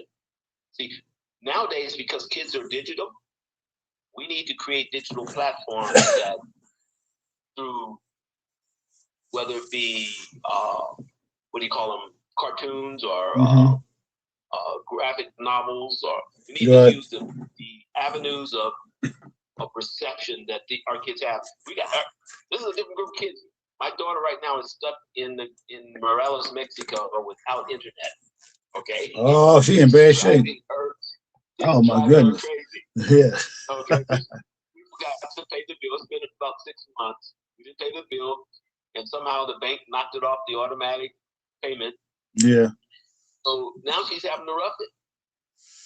No, wow. You know, she's having to grab those books that is laying around the room there. She's having to look at some of those old VCR videotapes, and she said, "Oh, that's so old school." Yeah. Well, now she understands. Yeah, old school Google. Yeah, old school Google. Now that you got in your car and you drove downtown to the library. You know, that's old school Google. That's old. That's it. That's it. Now back to your question again. Your history is more than just history. Okay. This is what parents need to grasp. You went through something to get to where you are. You have a child. You're raising that child. Every day is an opportunity for you to implant some seed. It doesn't really matter whether they understand it right now. Let it become the broken record. Mm-hmm. You know, one of the things my auntie used to say, Jane Taylor used to say is, you know, some serious Napoleon Hill stuff. If you can believe it, you can achieve it. Right. Okay. She'd give us books like Psycho-Cybernetics. Right. First time she gave me, I was a high school freshman. I'm like, I don't want to read this. I don't read. Why would I want to read this? No, we didn't read. See, I didn't start reading until high school. Yeah, okay. But my auntie, like my grandfather, kept pushing books in front of me. Mm-hmm. And what I've come to realize is not reading is because of that. You know, Bill Cosby, bless his soul, talks about that hormonal wash that washes over the brain at a certain age when you come into your puberty. And you kind of go brain dead, right? Right. You think you know everything and you don't want to learn nothing. Mm-hmm. Okay? So we have to keep that in mind, because the psychology of where a learner is, where a student or a child is, and even adults. You know, I can bring you the truth, but are you ready for that? Mm-hmm. Mm-hmm. I have to accept the fact that you may not be ready for that. But if I plant the seeds, it's my prayer, and God will do the rest. Right, right. You know, and that at the time that you need that information to be real for you, because you can now, you can wear it out like a pair of shoes. Right. You know, it's like let the word dwell in you. Let the word become flesh and dwell in you richly. You know, I look at these principles of philosophical principles as ways to direct myself without being religious. Okay. It's becoming not something I do 3 days a week. It's like you probably with Islam. It's lifestyle. Yes, a way of life. It's how I live my life. Yes. It's a way of directing myself. Yes, yes. And caring for others in the process. So I think if we teach Juneteenth with those principles in mind, with first of all teaching the history of it. Yes. Why was it even necessary for something like that to come into play? What were the historic physical situations that our people were in at that time? Okay. How is it possible that Lincoln does his Emancipation Proclamation? If you don't know the politics behind it, you assume, well, all the slaves were free because that's what we were taught. Yes. And then you discover that that was a political move, more of a war strategy move than anything else. You know, playing with people's lives. You're right. And on their on their point there, I just read part of Lincoln freeing the slaves, and of course it was not all the southern states. It was just those free for slaves for those states that seceded, that rebelled against the Union. But what I was reading was that one of the reasons for freeing the slaves, because the slaves were cooking food for the Confederate soldiers and building machinery and things, and building keeping the machine going, and keeping the economic machine going. So freeing the slaves was not to benefit the slaves; it was to break the Southern white man. And so us being free, us being free was like globally. Yes, because the goods from the Southern states were being shipped over to London without having to give heedance to the Northern American states. And so it was an economic breakage. And so freeing the slaves was to break the economic revolution in play. Yes. Exactly. So go ahead. We don't make those connections on how those events were affecting us as a people. So we don't teach history in a seamless experience. We give little pieces here and there. So there's a disconnect. So I don't see the importance of what you're talking about, because I'm doing fine over here. I got my car, I got my job, I got, Yes. When in truth, if you give me the big picture and you take me along the path step by step, station by station, and you show me the progress, you show me the regress, you show me the players, not just the sacred 7 or 8 or 9 that we always call on. There's some people in Islam that I don't know about that I probably should. Why? Because they affected change in a very small way in their location, but guess what? It amplified out. Go back to Juneteenth. There's a change that took place in a small location because of some things that weren't being communicated. How is it that it took them that long to find out that they were free? Well, of course, there was no internet. Right. Telephone. Cars. There was a telegraph, but they didn't have it. Yes. So you get an officer, and let's look at it. What was the officer? Was he a black man or white man? He was a black man. Yes. The general or the soldier that went down and declared their freedom. Gordon? Okay. So wasn't Gordon black? The pictures that they are showing us, no, he's not black. But that don't mean, Okay, I'll look it up, because I was just looking at some stuff the other day. I heard they showed a picture of an African American soldier. No, Gordon, from pictures I've been seeing for the last 10 years roughly, has been a white man, but that don't mean he was a white man. Yeah, I stand corrected. But they say many I heard that many of his soldiers. Yeah, they say many of his soldiers in his command were African American. But so maybe that may be what they were showing in this picture. Right. My point is this: at some point, something that was being done in the African American community in Galveston on a regular basis every year, Juneteenth. Then and now. Why do then and now. Then and now. Why do we need to remember? Even now. Okay. Then it was on the. It was the.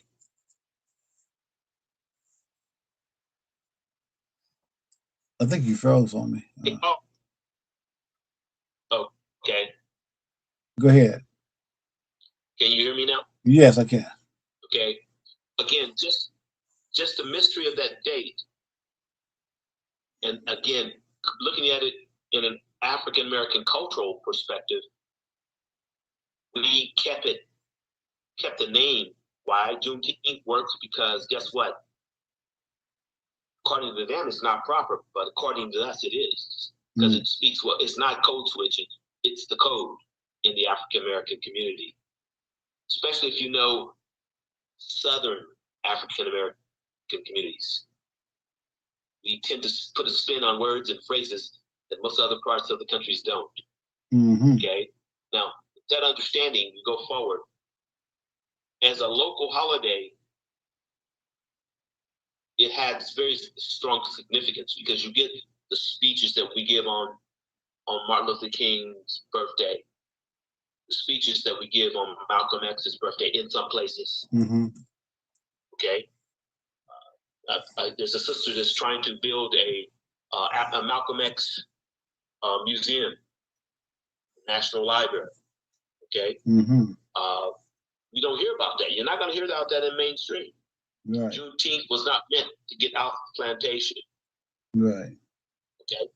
So, but when in migration, whether we went west or south or north, where we went, we took it with us. The good thing is the people who it really meant something to, those folks just across the border, they grabbed it. They've been celebrating it since the early days. So, do we need to go back and get what was the original intent of that small group of African Americans?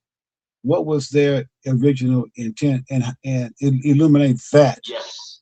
Not illuminate what Joe Biden done. We appreciate what President Joe Biden done. Forget that. Don't highlight that. That's after the fact.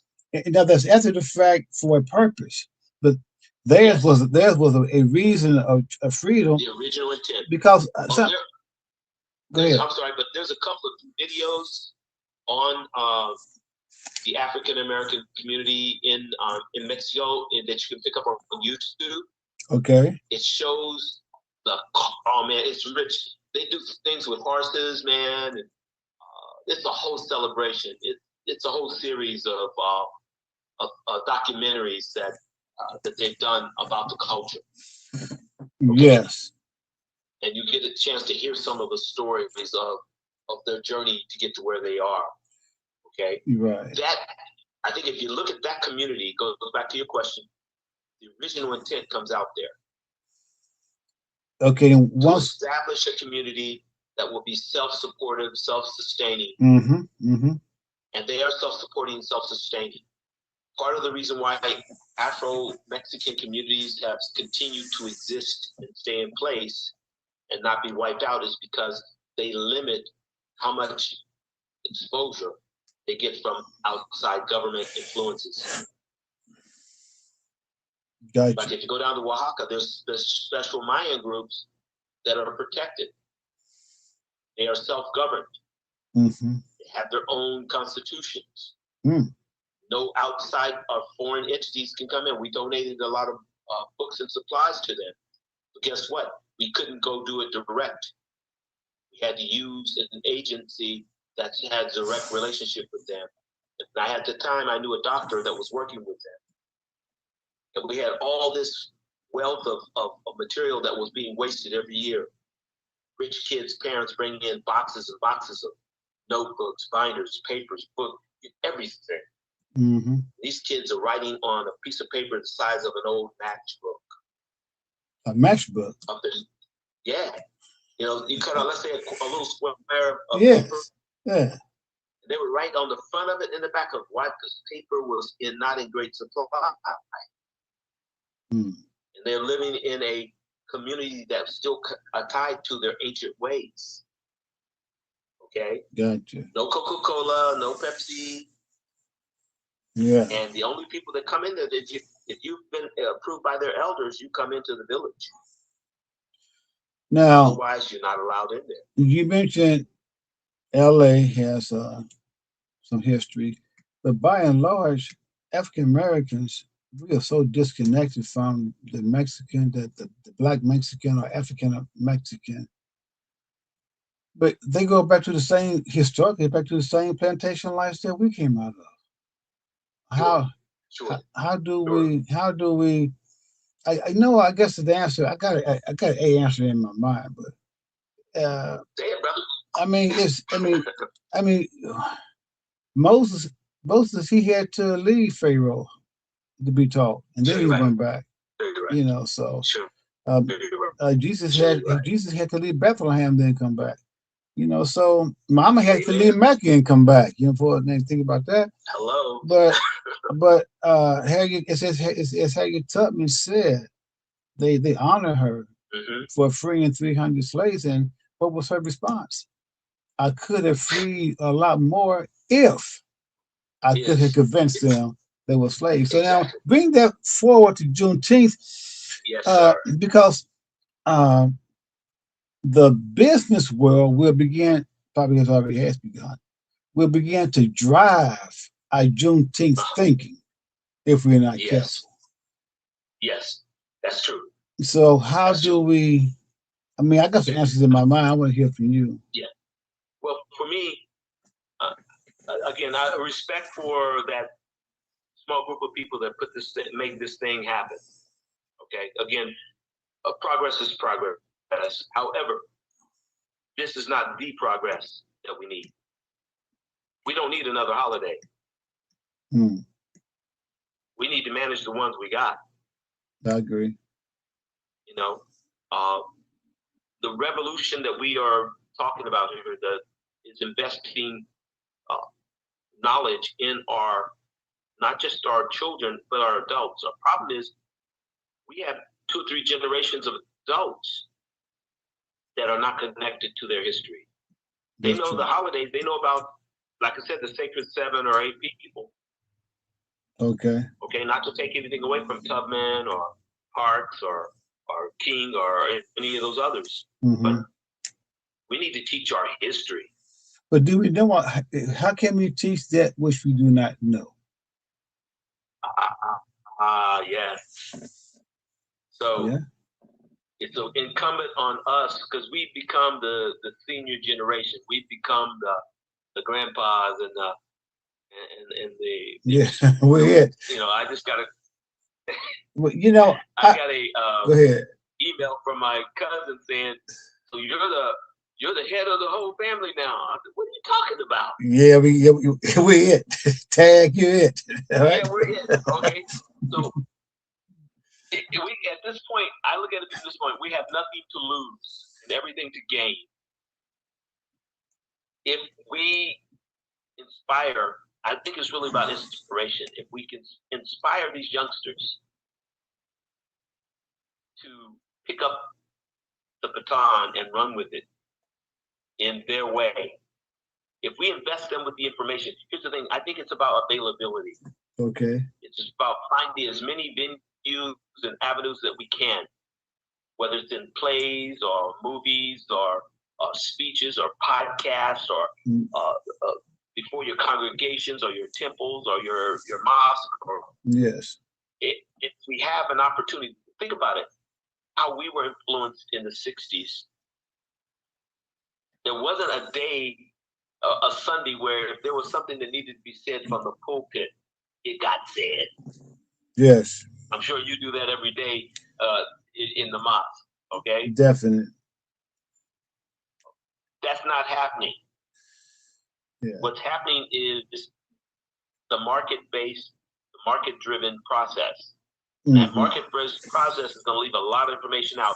I'm glad that Florida stopped teaching, or put a ban on teaching Black history, or Latin or Black or Brown history. Why? Because now the churches, the NAACP, the mosque, all those places now need to pick up the mantle. That's right. And teach it like they, because that's what we got taught before. Yes. All I know about Black history started happening in my Bible school classes, in my in the Sunday sermon at some point, or you're gonna go to the bread basket, you're gonna donate, do this, or you're gonna participate. It was community. Think about how nuclearized we are now. Yes, right. We're also spread out. When you opened up, you told me about how far away people are from the mosque. Yes. Okay. Yes. We need to close those gaps in terms of information. We can't close them by miles, but we can close it by information and availability. Definitely, definitely. And also creating the rigor. The rigor? The rigor is taking a difficult subject, make it palatable, make it reduce it to baby food if you need to. We assume by progress that everybody's on board and that everybody's up to speed on the knowledge. Now we're finding out in 1980 that there was a group of people that didn't know they were free. Yeah. Or what freedom really represented. Yeah, I tell you something else too. It's something else I learned along the way from Dr. Thomas Brown. He said the phrase civil rights movement is not an African American term. Nope, we didn't create that. But you can't get every book, not every book, most books, most news reports, the civil rights movement, there was never, from our perspective, it was always a freedom movement. Exactly. But now it was a freedom movement. the bigger energies, influences have changed it to civil rights movement. And now we see what they're doing with civil rights. Now they're taking away voting rights. So that's lost cause. Well, and that's what happens when anything that goes.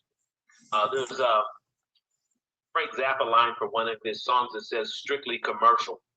Anytime it goes commercial, we've lost it. We live in a capitalistic society, so they need commercialism, and they need to take what we see as our successes. They're going to commercialize that too because they want to control the capital. We got down to our last few minutes. I'm sorry. No, we're good because we can go on, but for that go, but because we have that really unlimited. But I know that your mother's probably in the back of your mind too because she called you. So yeah, I need to get back. Yeah, so I even though it's Father's Day, every day is Mother's Day. So Mother's Day, that's right. Now, teaching our children, and now the child may be 40 or 50, 60 years old, teaching our children how to control the narrative, how to take, don't ask, please don't ask, because you made a mistake. How do we take our narrative? You know what I'm saying? Oh, wow. Yes. Take it, write it, and then if you want to debate it because you don't like how I said it, you take your D out, or what do you call it, SID. We don't need it. What you just done by taking it back, you gave me the freedom to write my own narrative, and I don't need you to rubber stamp my narrative. So, and that's a daily living process. Think about it. In a capitalist society, people, when we go to work, we give our time to someone. Yes. We give our life to someone for a period of time in exchange for a few dollars more. Yes. Issues come up. Now we feel beholden because if we lose this job, we can't pay our bills. Yes. Compromised. We think we become compromised. When I take back my power, I take it back in a thoughtful manner. I know that if I don't meet your expectations, you're going to let me go. I'm prepared for that. I know there's going to be struggle. So we have to teach the struggle for liberation. We need to go back to Garvey. We need to go back to these liberating thinkers. On that, even Colin Kaepernick, Mahmoud Abdul-Rauf, what's the guy for the Bulls? These guys were blackballed. Craig Hodges. They were blackballed because they were independent thinkers. And it was the African Americans on the team that was harder on them than a white man, just to tell the truth. Exactly. And that's because the way we've been, again, that goes back to Malcolm's house Negro versus the field Negro. That's right. Hey, now, okay. So the narrative, another concept. I got two more concepts because the 13th Amendment did not end slavery. And we got to get to that too because it's tied in with Juneteenth. It extended it. They called it, as the last poet said, I raised on them too, running the same game with another name. Same game. Driving me nuts, both screws. I got the blues, paying dues. Hey, anyway, back to there you go. Hey, that's it. Now. Go ahead. Yeah. We have a concept from Imam Washington Muhammad, and it's not just his concept, but he really pushed it. We are a new people. Slavery produced a new people. New people. Never been on the planet before. Never. And even those in Mexico, they still part of that. What are your thoughts? What? That new talk to me. Something else that never existed before. Yes. You know, and that's where we got to come from. That's right. You have me in a box that says that my history only goes to the shores of the U.S. And then my brother comes along and shows me my roots. So I reconnect with the mother country. Yes, sir. Also, while I'm in the mother country, I reconnect with my religious origin. I discovered that in some cases I was a Christian before I came to the U.S. or I was a Muslim before. Wait a minute. I'm sorry. I got to pause you on that. I don't want to cause any criticism, but so be it. The Christianity of Africa, the Christianity of Africa was not the Christianity of Europe. The progression of Christianity. That's what I'm getting to. Okay, go ahead. I'm sorry. Yes, sir. Yes. Yes, sir. That's the point. The point was when you open that door, that's a door of knowledge and information that I struggled through. That's the rigor. I struggled through, but I came into ownership of self in the process. Gotcha. Somehow we have to keep generating that opportunity for people to come into themselves. How many layers have been laid upon me throughout my academic career? So I'm now just a robot operating off the program. So I'll never be free as long as the program's operating in my head. Because the programs have these little, it's almost like, what's that movie that Jim Carrey did? Truman's World. Okay. Where they put him in this facade world and you have all these actors running around doing different things as an experiment. Well, guess what? We've been that experiment. Yes. Now we need to take charge of the narrative ourselves. Yes. We need to begin. Part of the problem is we don't tell our own stories. Well, let me, if I use the example, I think I'll say the same thing you just said. Remember the movie The Wiz? Richard Pryor was the wizard, right? Yes, sir. And his subjects were all wearing silver glitter. And they were dancing and dancing. And he said, the great Oz. They said, yes, great Oz. And then he took out the red light bulb and put in, say, the blue light bulb. Now, they all wearing silver, right? But they don't know it. And then he said, I'm the great Oz. The color is now blue. And he turned on the blue light bulb, and they think that's the glitter. They said, oh, man, he is awesome. So you mentioned about robot. If you don't know you are a robot, how did you become free? Now we know it's by the mercy of God, you know, but we got models called Harriet Tubman, Frederick Douglass, and many others. They broke out the mold. They broke out of it. And those are stories that we have to tell those stories outside of the institutional context. Because in the institution, those stories are whitewashed. Is Juneteenth whitewashed? Or is it on its way to be? Or is it too late? It's in the process. process. It's in the process. It's in the process. I do believe that there are some projects coming out of Galveston that may be beneficial. I haven't been able to see anything in writing or anything yet, but there is still a radical fringe of people that are saying, no, you're not gonna take this from us. Okay? Right. See, what they've done is the direct impact of Juneteenth in Galveston now is compromised. Why? Because they're doing competition with Houston and other places. Whereas used to be a lot of folks from Houston would go down to Galveston. But now here in Indianapolis yesterday, and I mentioned we had our Riverside reunion. We always had it Father's Day weekend. Y'all did that on purpose, man. Y'all knew it was Juneteenth.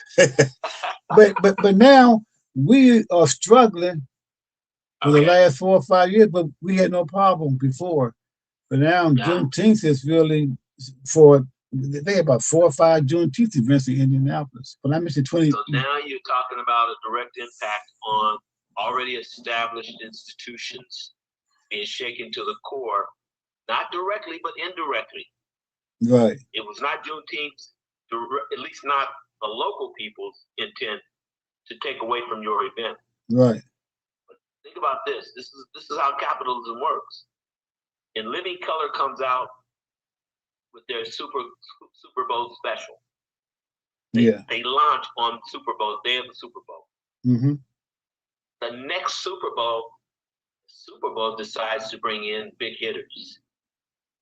Before the halftime show was just this, you know. Yeah. But then they start bringing in the Michael Jacksons, the different ones, the big hitters. Right. Just for the halftime show. Why? Because that was the time slot of In Living Color.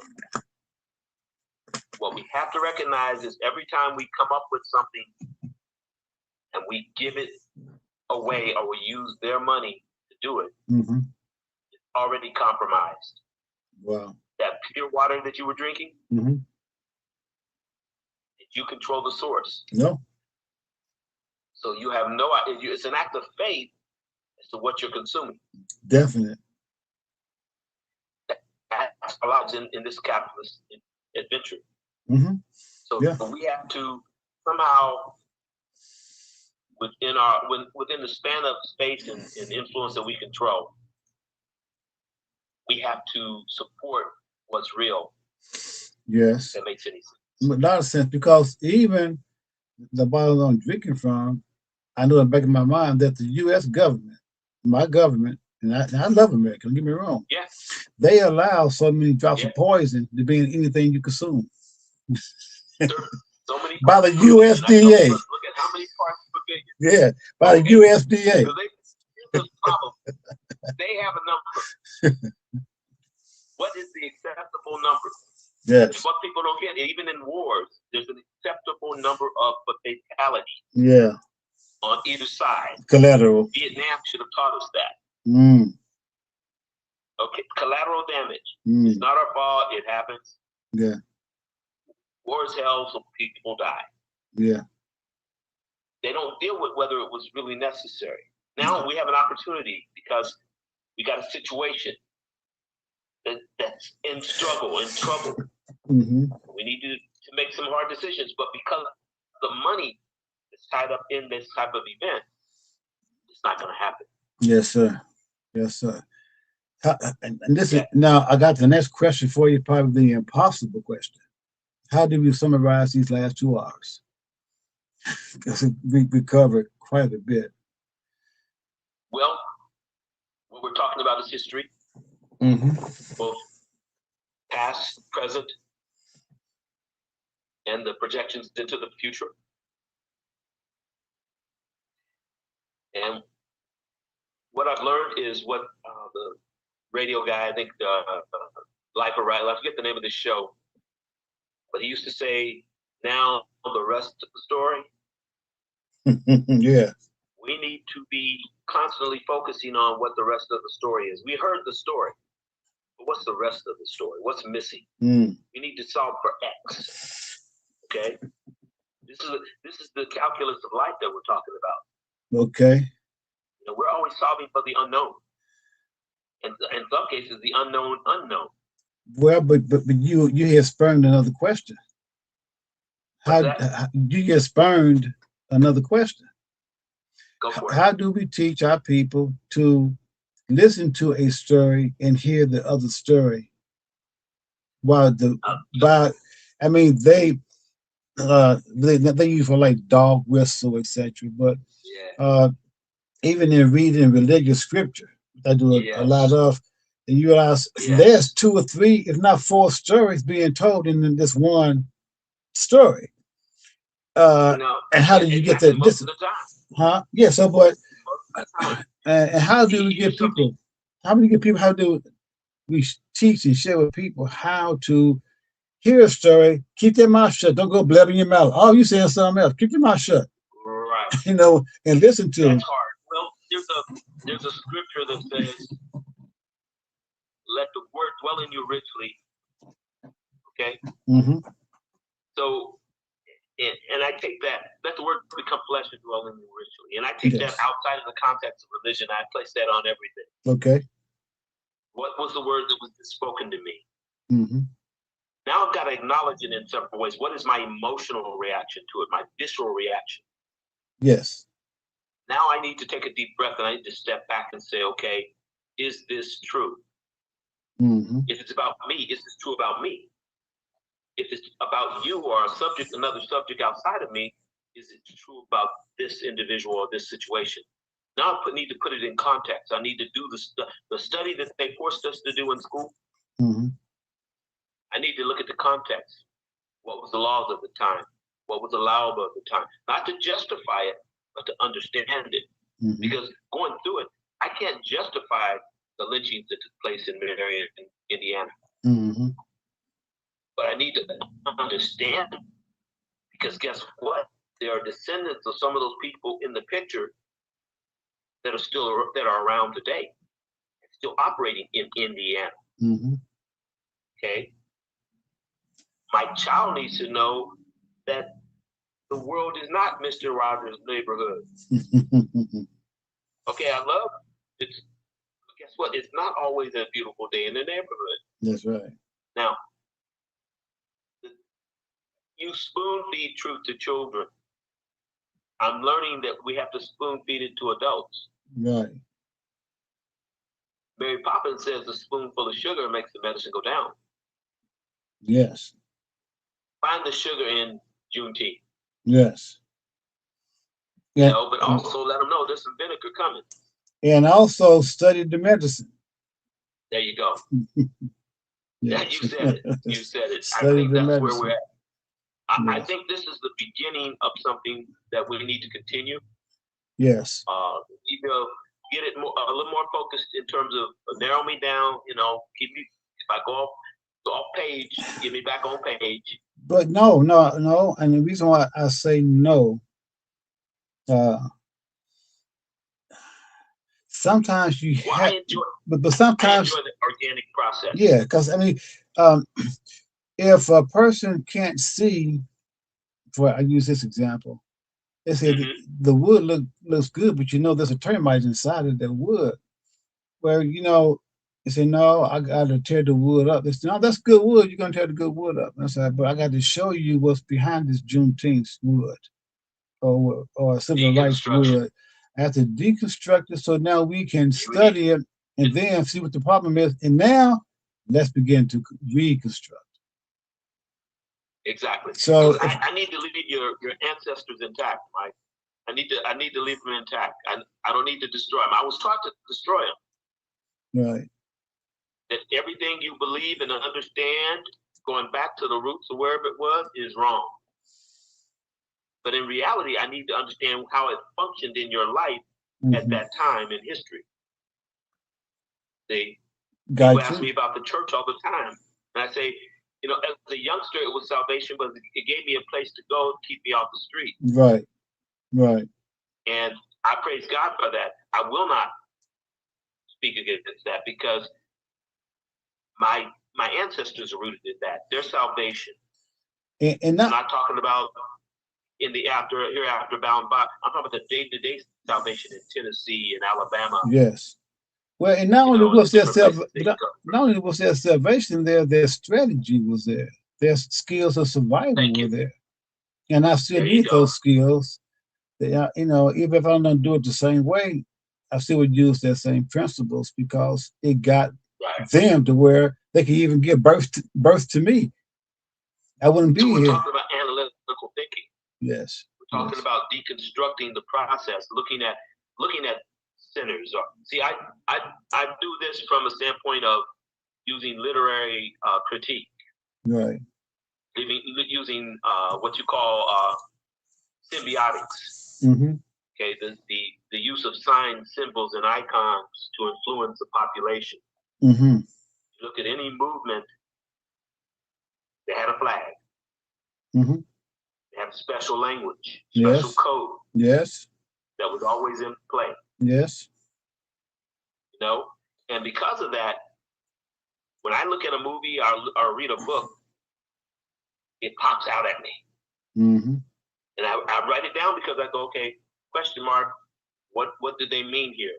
Because see, my context of what that word or phrase or that concept may mean now isn't necessarily the same context as what it used to mean. And I think you alluded to this early on. So I need to put it in context. Mm-hmm. It's like listening to a speech from George Wallace. Mm-hmm. My initial reaction is, I hate this guy. I don't like it. Right.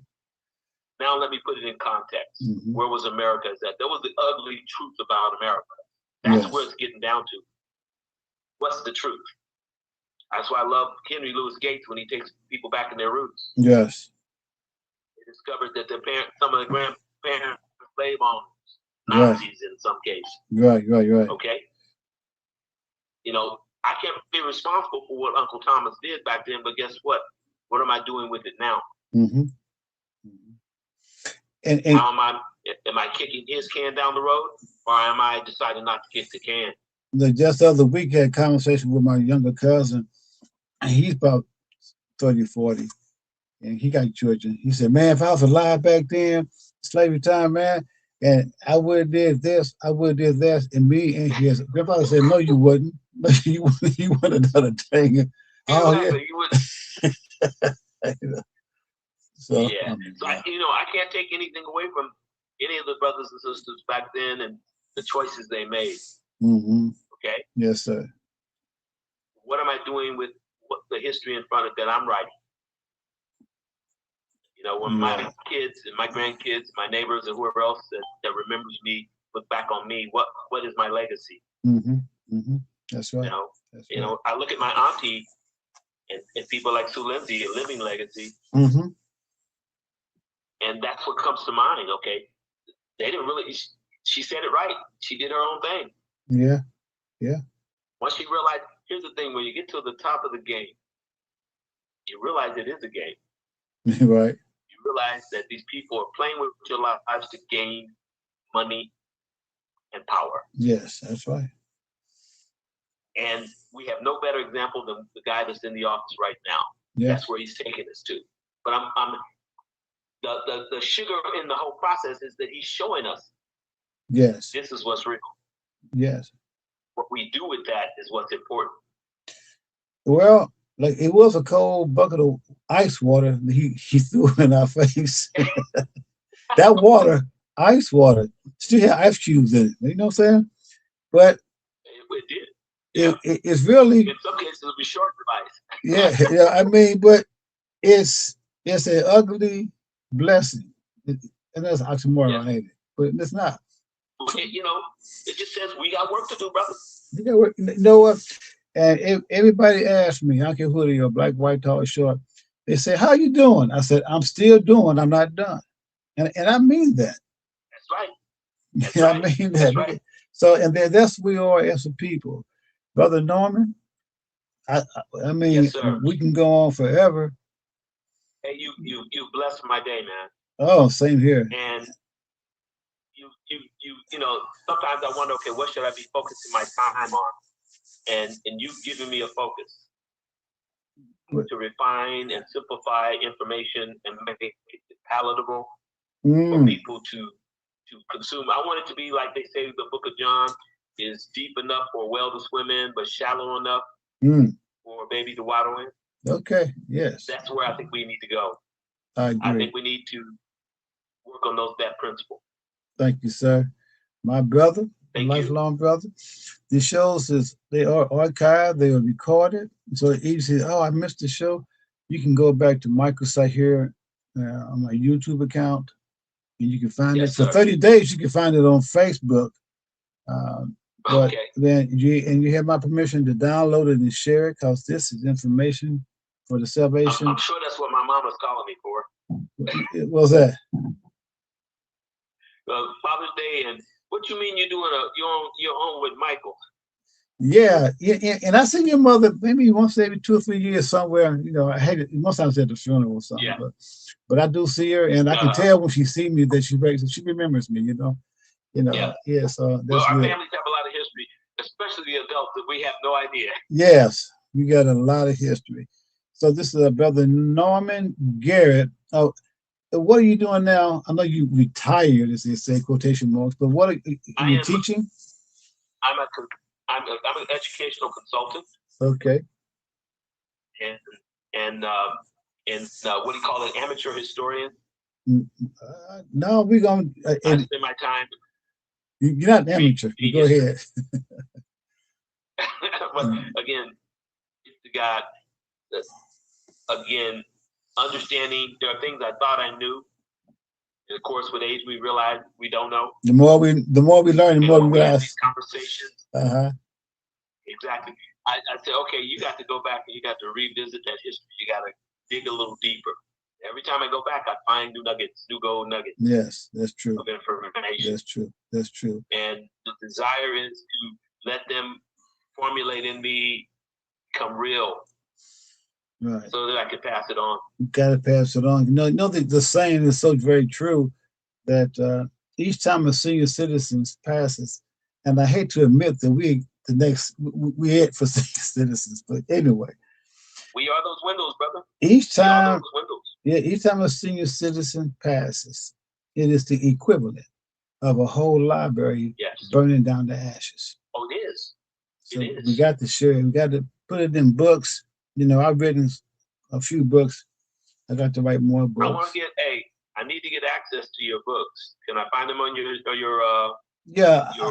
my site. You go to words, but it's a hyphen between words make people.com, and that's my site. And you go to the bookstore, and you will see the books. That's excellent. So have you written books? Brother, I need to do some publishing. I haven't put anything out yet. I got a lot of things that's in the motion, but yeah, I understand, because it does take time, you know. So again, little people, you listen to a show I showed today, Words Make People. Discussion was little known facts or ideas about Juneteenth, and our brother Norman, he expanded it with that with the Mexican. I don't want to use the wrong word. The African Mexican connection and its connection with Juneteenth, and how many of the free slaves didn't go north to Chicago and Detroit. They went south to Mexico. And the video we showed of the young lady that when Juneteenth was recognized, the African Mexicans, they celebrated. And you told me that the time they would come back. I mean, you blew my mind 4 or 5 times. I'm like, what? You know, things I just never heard of. So thank you. And thank you 1,000 times. So if you the listeners, go back in this program, and not because of me, this program needs to be studied, not just listened to. It needs to be studied. Please. And then you can come back and teach me something. If each one teach one, but the new one that was taught, there you go. They can go out and get more and come back and teach the one that taught them. That's real education. But Norman, I don't know how we're gonna stop it. Just to stop, because good. I do want to give a commercial here. I see you see on my shirt here. This is True Detergent. It's African American. It's an African American company. It was the detergent was created by African American brothers, and they sell their product. Just go to just go Google true.com. 1 ounce do a whole load. All right. And we've been using it now for about, I don't know, 10, 12 years here in my house. Wow. Yeah. Wow. So I learned something today. Right on. All right. All right. God, peace be with you. Okay. Same to you. Yes, thank you. All right, dear friends, it was, I mean, when I say a little, a lifelong friend from grade school age up until now, we were raised in the same church, went to the same high school, in the same homeroom in high school, raised in the same neighborhood. And to see him, what he's doing, and that knowledge he has gathered, and his approach to Juneteenth is from a historical perspective. And what happened? I'd maybe like to show that video one more, play that video again. It's a young lady. Just give me a second here. I can see kind of get it up here. Which one am I on? Yeah. Just she made it hard to find. You can hear her, you can't see her, but you can hear her words and how she is. It's just a 2-minute video. You don't give her name, but she shows the connection between Juneteenth and the slaves that escaped from America in the Texas area and went to Mexico. And I'll let you hear for yourself. There's no question that Juneteenth is one of the blackest days in America. But in Mexico, there's a whole tradition connected to the freedom of people who were enslaved here. It's called Dia de los Negros. It originated in a town called Nacimiento de los Negros, which translates to Birth of the Blacks. It was founded by the Negros Mezcogos, or Black Seminoles, in 1852. The Mezcogos migrated here after fleeing the U.S. to escape slavery. They had already freed themselves once in the 1600s when they escaped British-controlled plantations in Georgia and the Carolinas and went to then Spanish Florida. There, they banded with the Seminole Nation to defend the territory during the Seminole Wars. But by the mid-19th century, they faced threats of re-enslavement and decided to move further south to Mexico. Over the next few centuries, they would establish a culture that was a blend of African, indigenous, and Southern American culture, such as Negro spirituals, horsemanship, and foods like the sweet potato bread tetapun and the corn-based porridge sosque. The Mezcogos also made a deal with the Mexican government to guard settlers against raids from other indigenous tribes. In exchange, they received a plot of land that would become Nacimiento. Fast forward to June 19, 1865, the day people enslaved in Texas learned of their freedom in Galveston, birthing Juneteenth. As the news spread across the border, people in Nacimiento celebrated in solidarity because many of them still had family in the U.S. These days, there's plenty of discourse about who Juneteenth should really be for. Some say it's a holiday for everyone, while others argue it should only be for Black Americans. But when we look at the diaspora as a whole, we see that many of our stories intersect, and we're reminded that freedom and our struggle for it is something we all share. So who do you think should celebrate Juneteenth? Drop your thoughts in the comments. All right. That is so beautiful and revealing. It's showing that the African American and in the diaspora of Africans, that the connection between Juneteenth and Mexico is outstanding. Also, as we covered during the program with Brother Norman Garrett, the care we have to be mindful of is that how we should not allow the commercial world or commercialism take over Juneteenth, but they just give us one narrow perspective on Juneteenth. And we don't go back to the origin of Juneteenth and what was on the minds of our people in 1865. And really before that, 1864, in Galveston, Texas. And also the history of slavery and the end of slavery. And what do we as African American people, you may say Africans in America, I don't like using the title Black, but I use it here, so you know, I mean us. How are we to quantify Juneteenth? How are we to define Juneteenth? How are we going to take the narrative, take control of the narrative of Juneteenth? How are we going to do this as a people with the focus of what we're going to teach, or what we're going to teach our next generation? How are we going to do that? The job is up to us. It's up to us.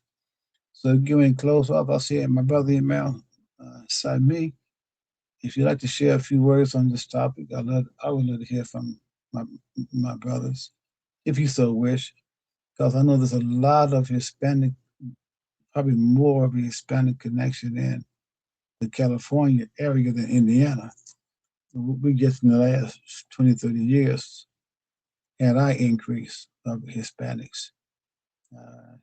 And what do we have in common that we can build upon? Brother Emil said me. Assalamu alaikum. Can you hear me, Brother Emil? Yes, sir, loud and clear. Okay, alhamdulillah. Assalamu alaikum. First of all, man, I'm sitting here fascinated. I was doing some artwork, and while I was listening to you all, and I'm very inspired. Okay. I was taking some notes, and yeah, this is very valuable because now I can talk to some of my and I'm not going to ever use that word again, Hispanic. Yes, sir. Something else I learned. Yeah, me too. Yeah. Yeah. And it mixes language. Vocabulary. Right. Yeah.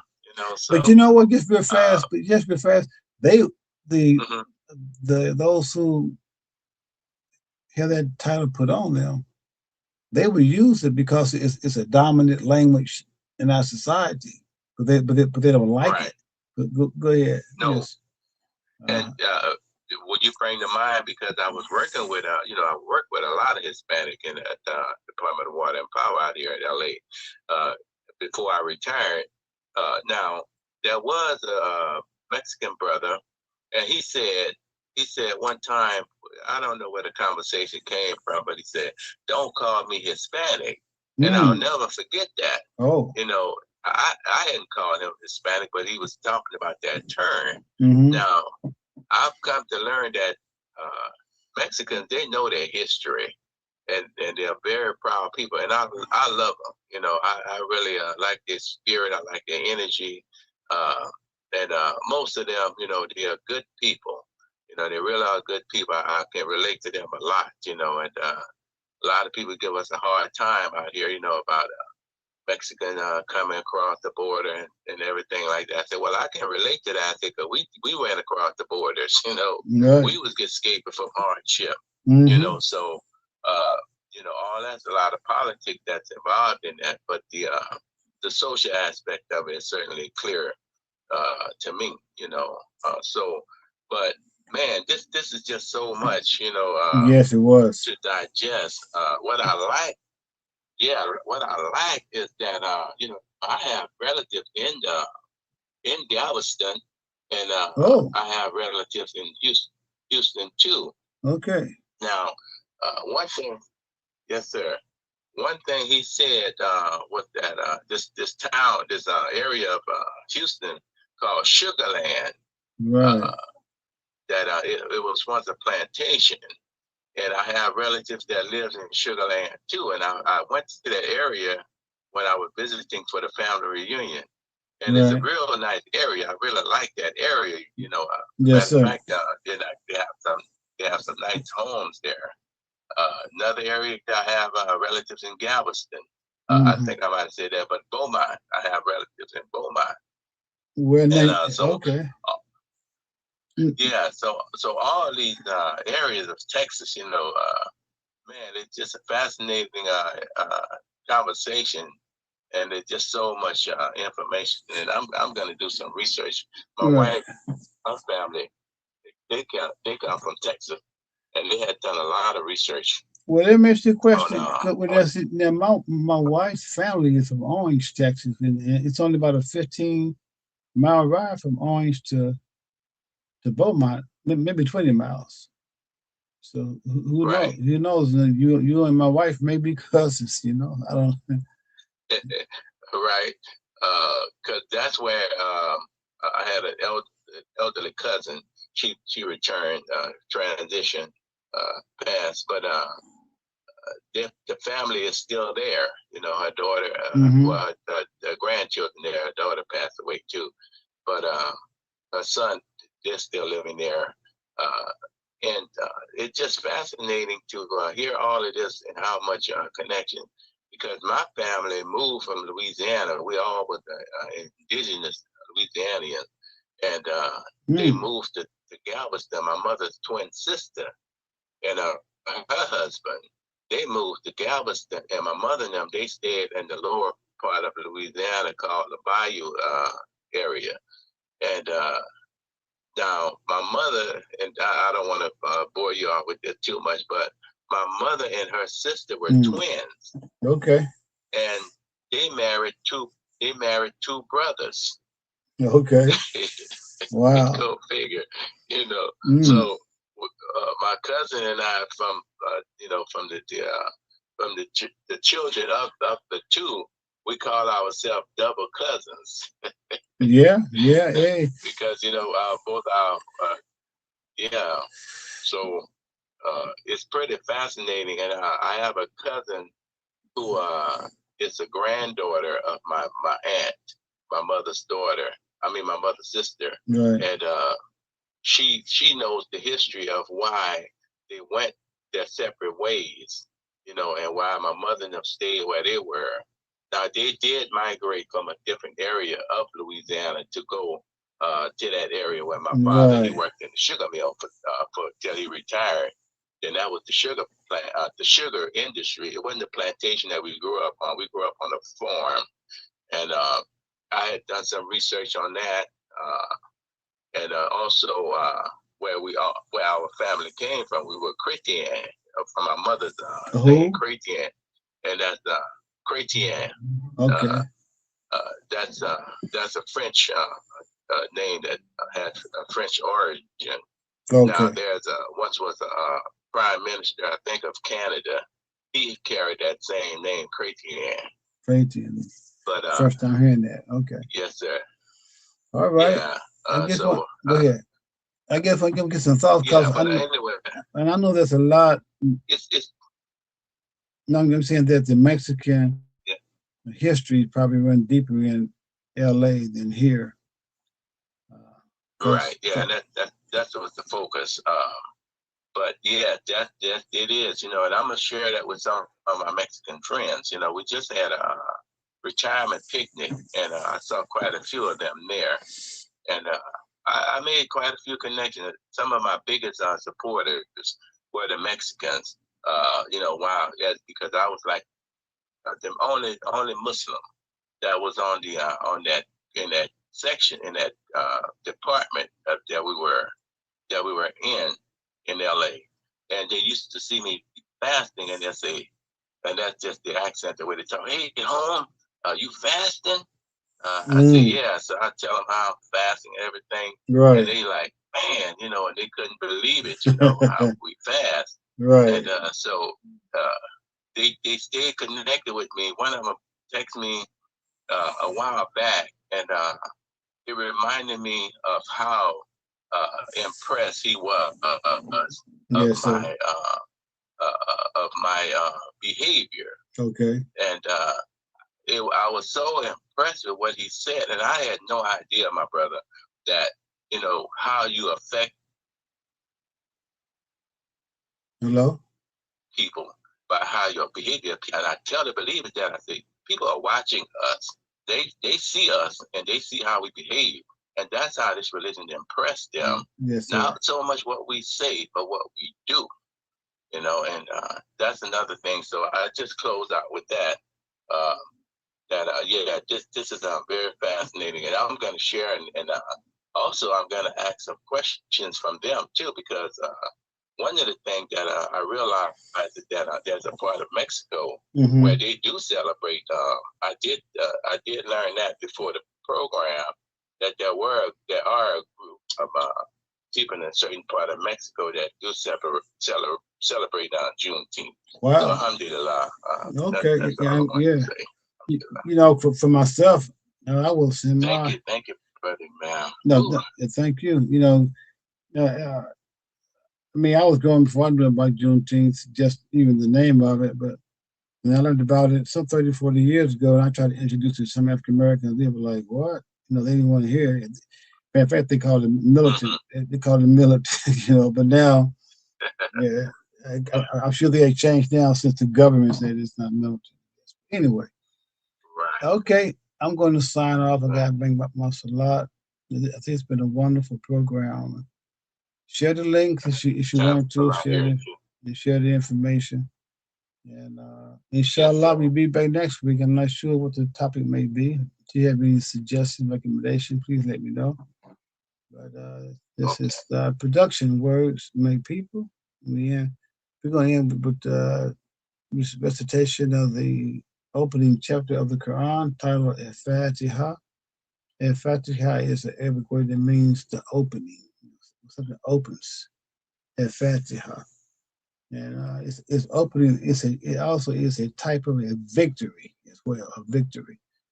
There's a surah named Fath in the Quran. Surah means chapter. I'm sorry. There's a chapter in the Quran called Fath, and Fath and Fatiha come from the same root. So we say now, A'udhu billahi minash shaitanir rajim. Bismillahir rahmanir rahim. Alhamdulillahi rabbil alamin ar-rahmanir rahim. مالك يوم الدين إياك نعبد وإياك نستعين اهدنا الصراط المستقيم صراط الذين أنعمت عليهم غير المغضوب عليهم ولا الضالين Ameen. And with that said, let me say it in English. There may be some who will listen today or later who may not know the Arabic. And the English is saying, with the name of God, the merciful benefactor, the merciful redeemer. The perfect and complete praise belong to God, the Lord sustainer of all the systems of knowledge. The merciful benefactor, the merciful redeemer, sole owner of the day of judgment. You only do we worship. You only do we seek for help. Guide us on the path that is straight, the way of those upon whom is your favor, those who deserve not your anger, and nor those who go astray. Amen. So inshallah, God willing, we'll see you all next week. Assalamu alaikum. Wa alaikum assalam. Alhamdulillah.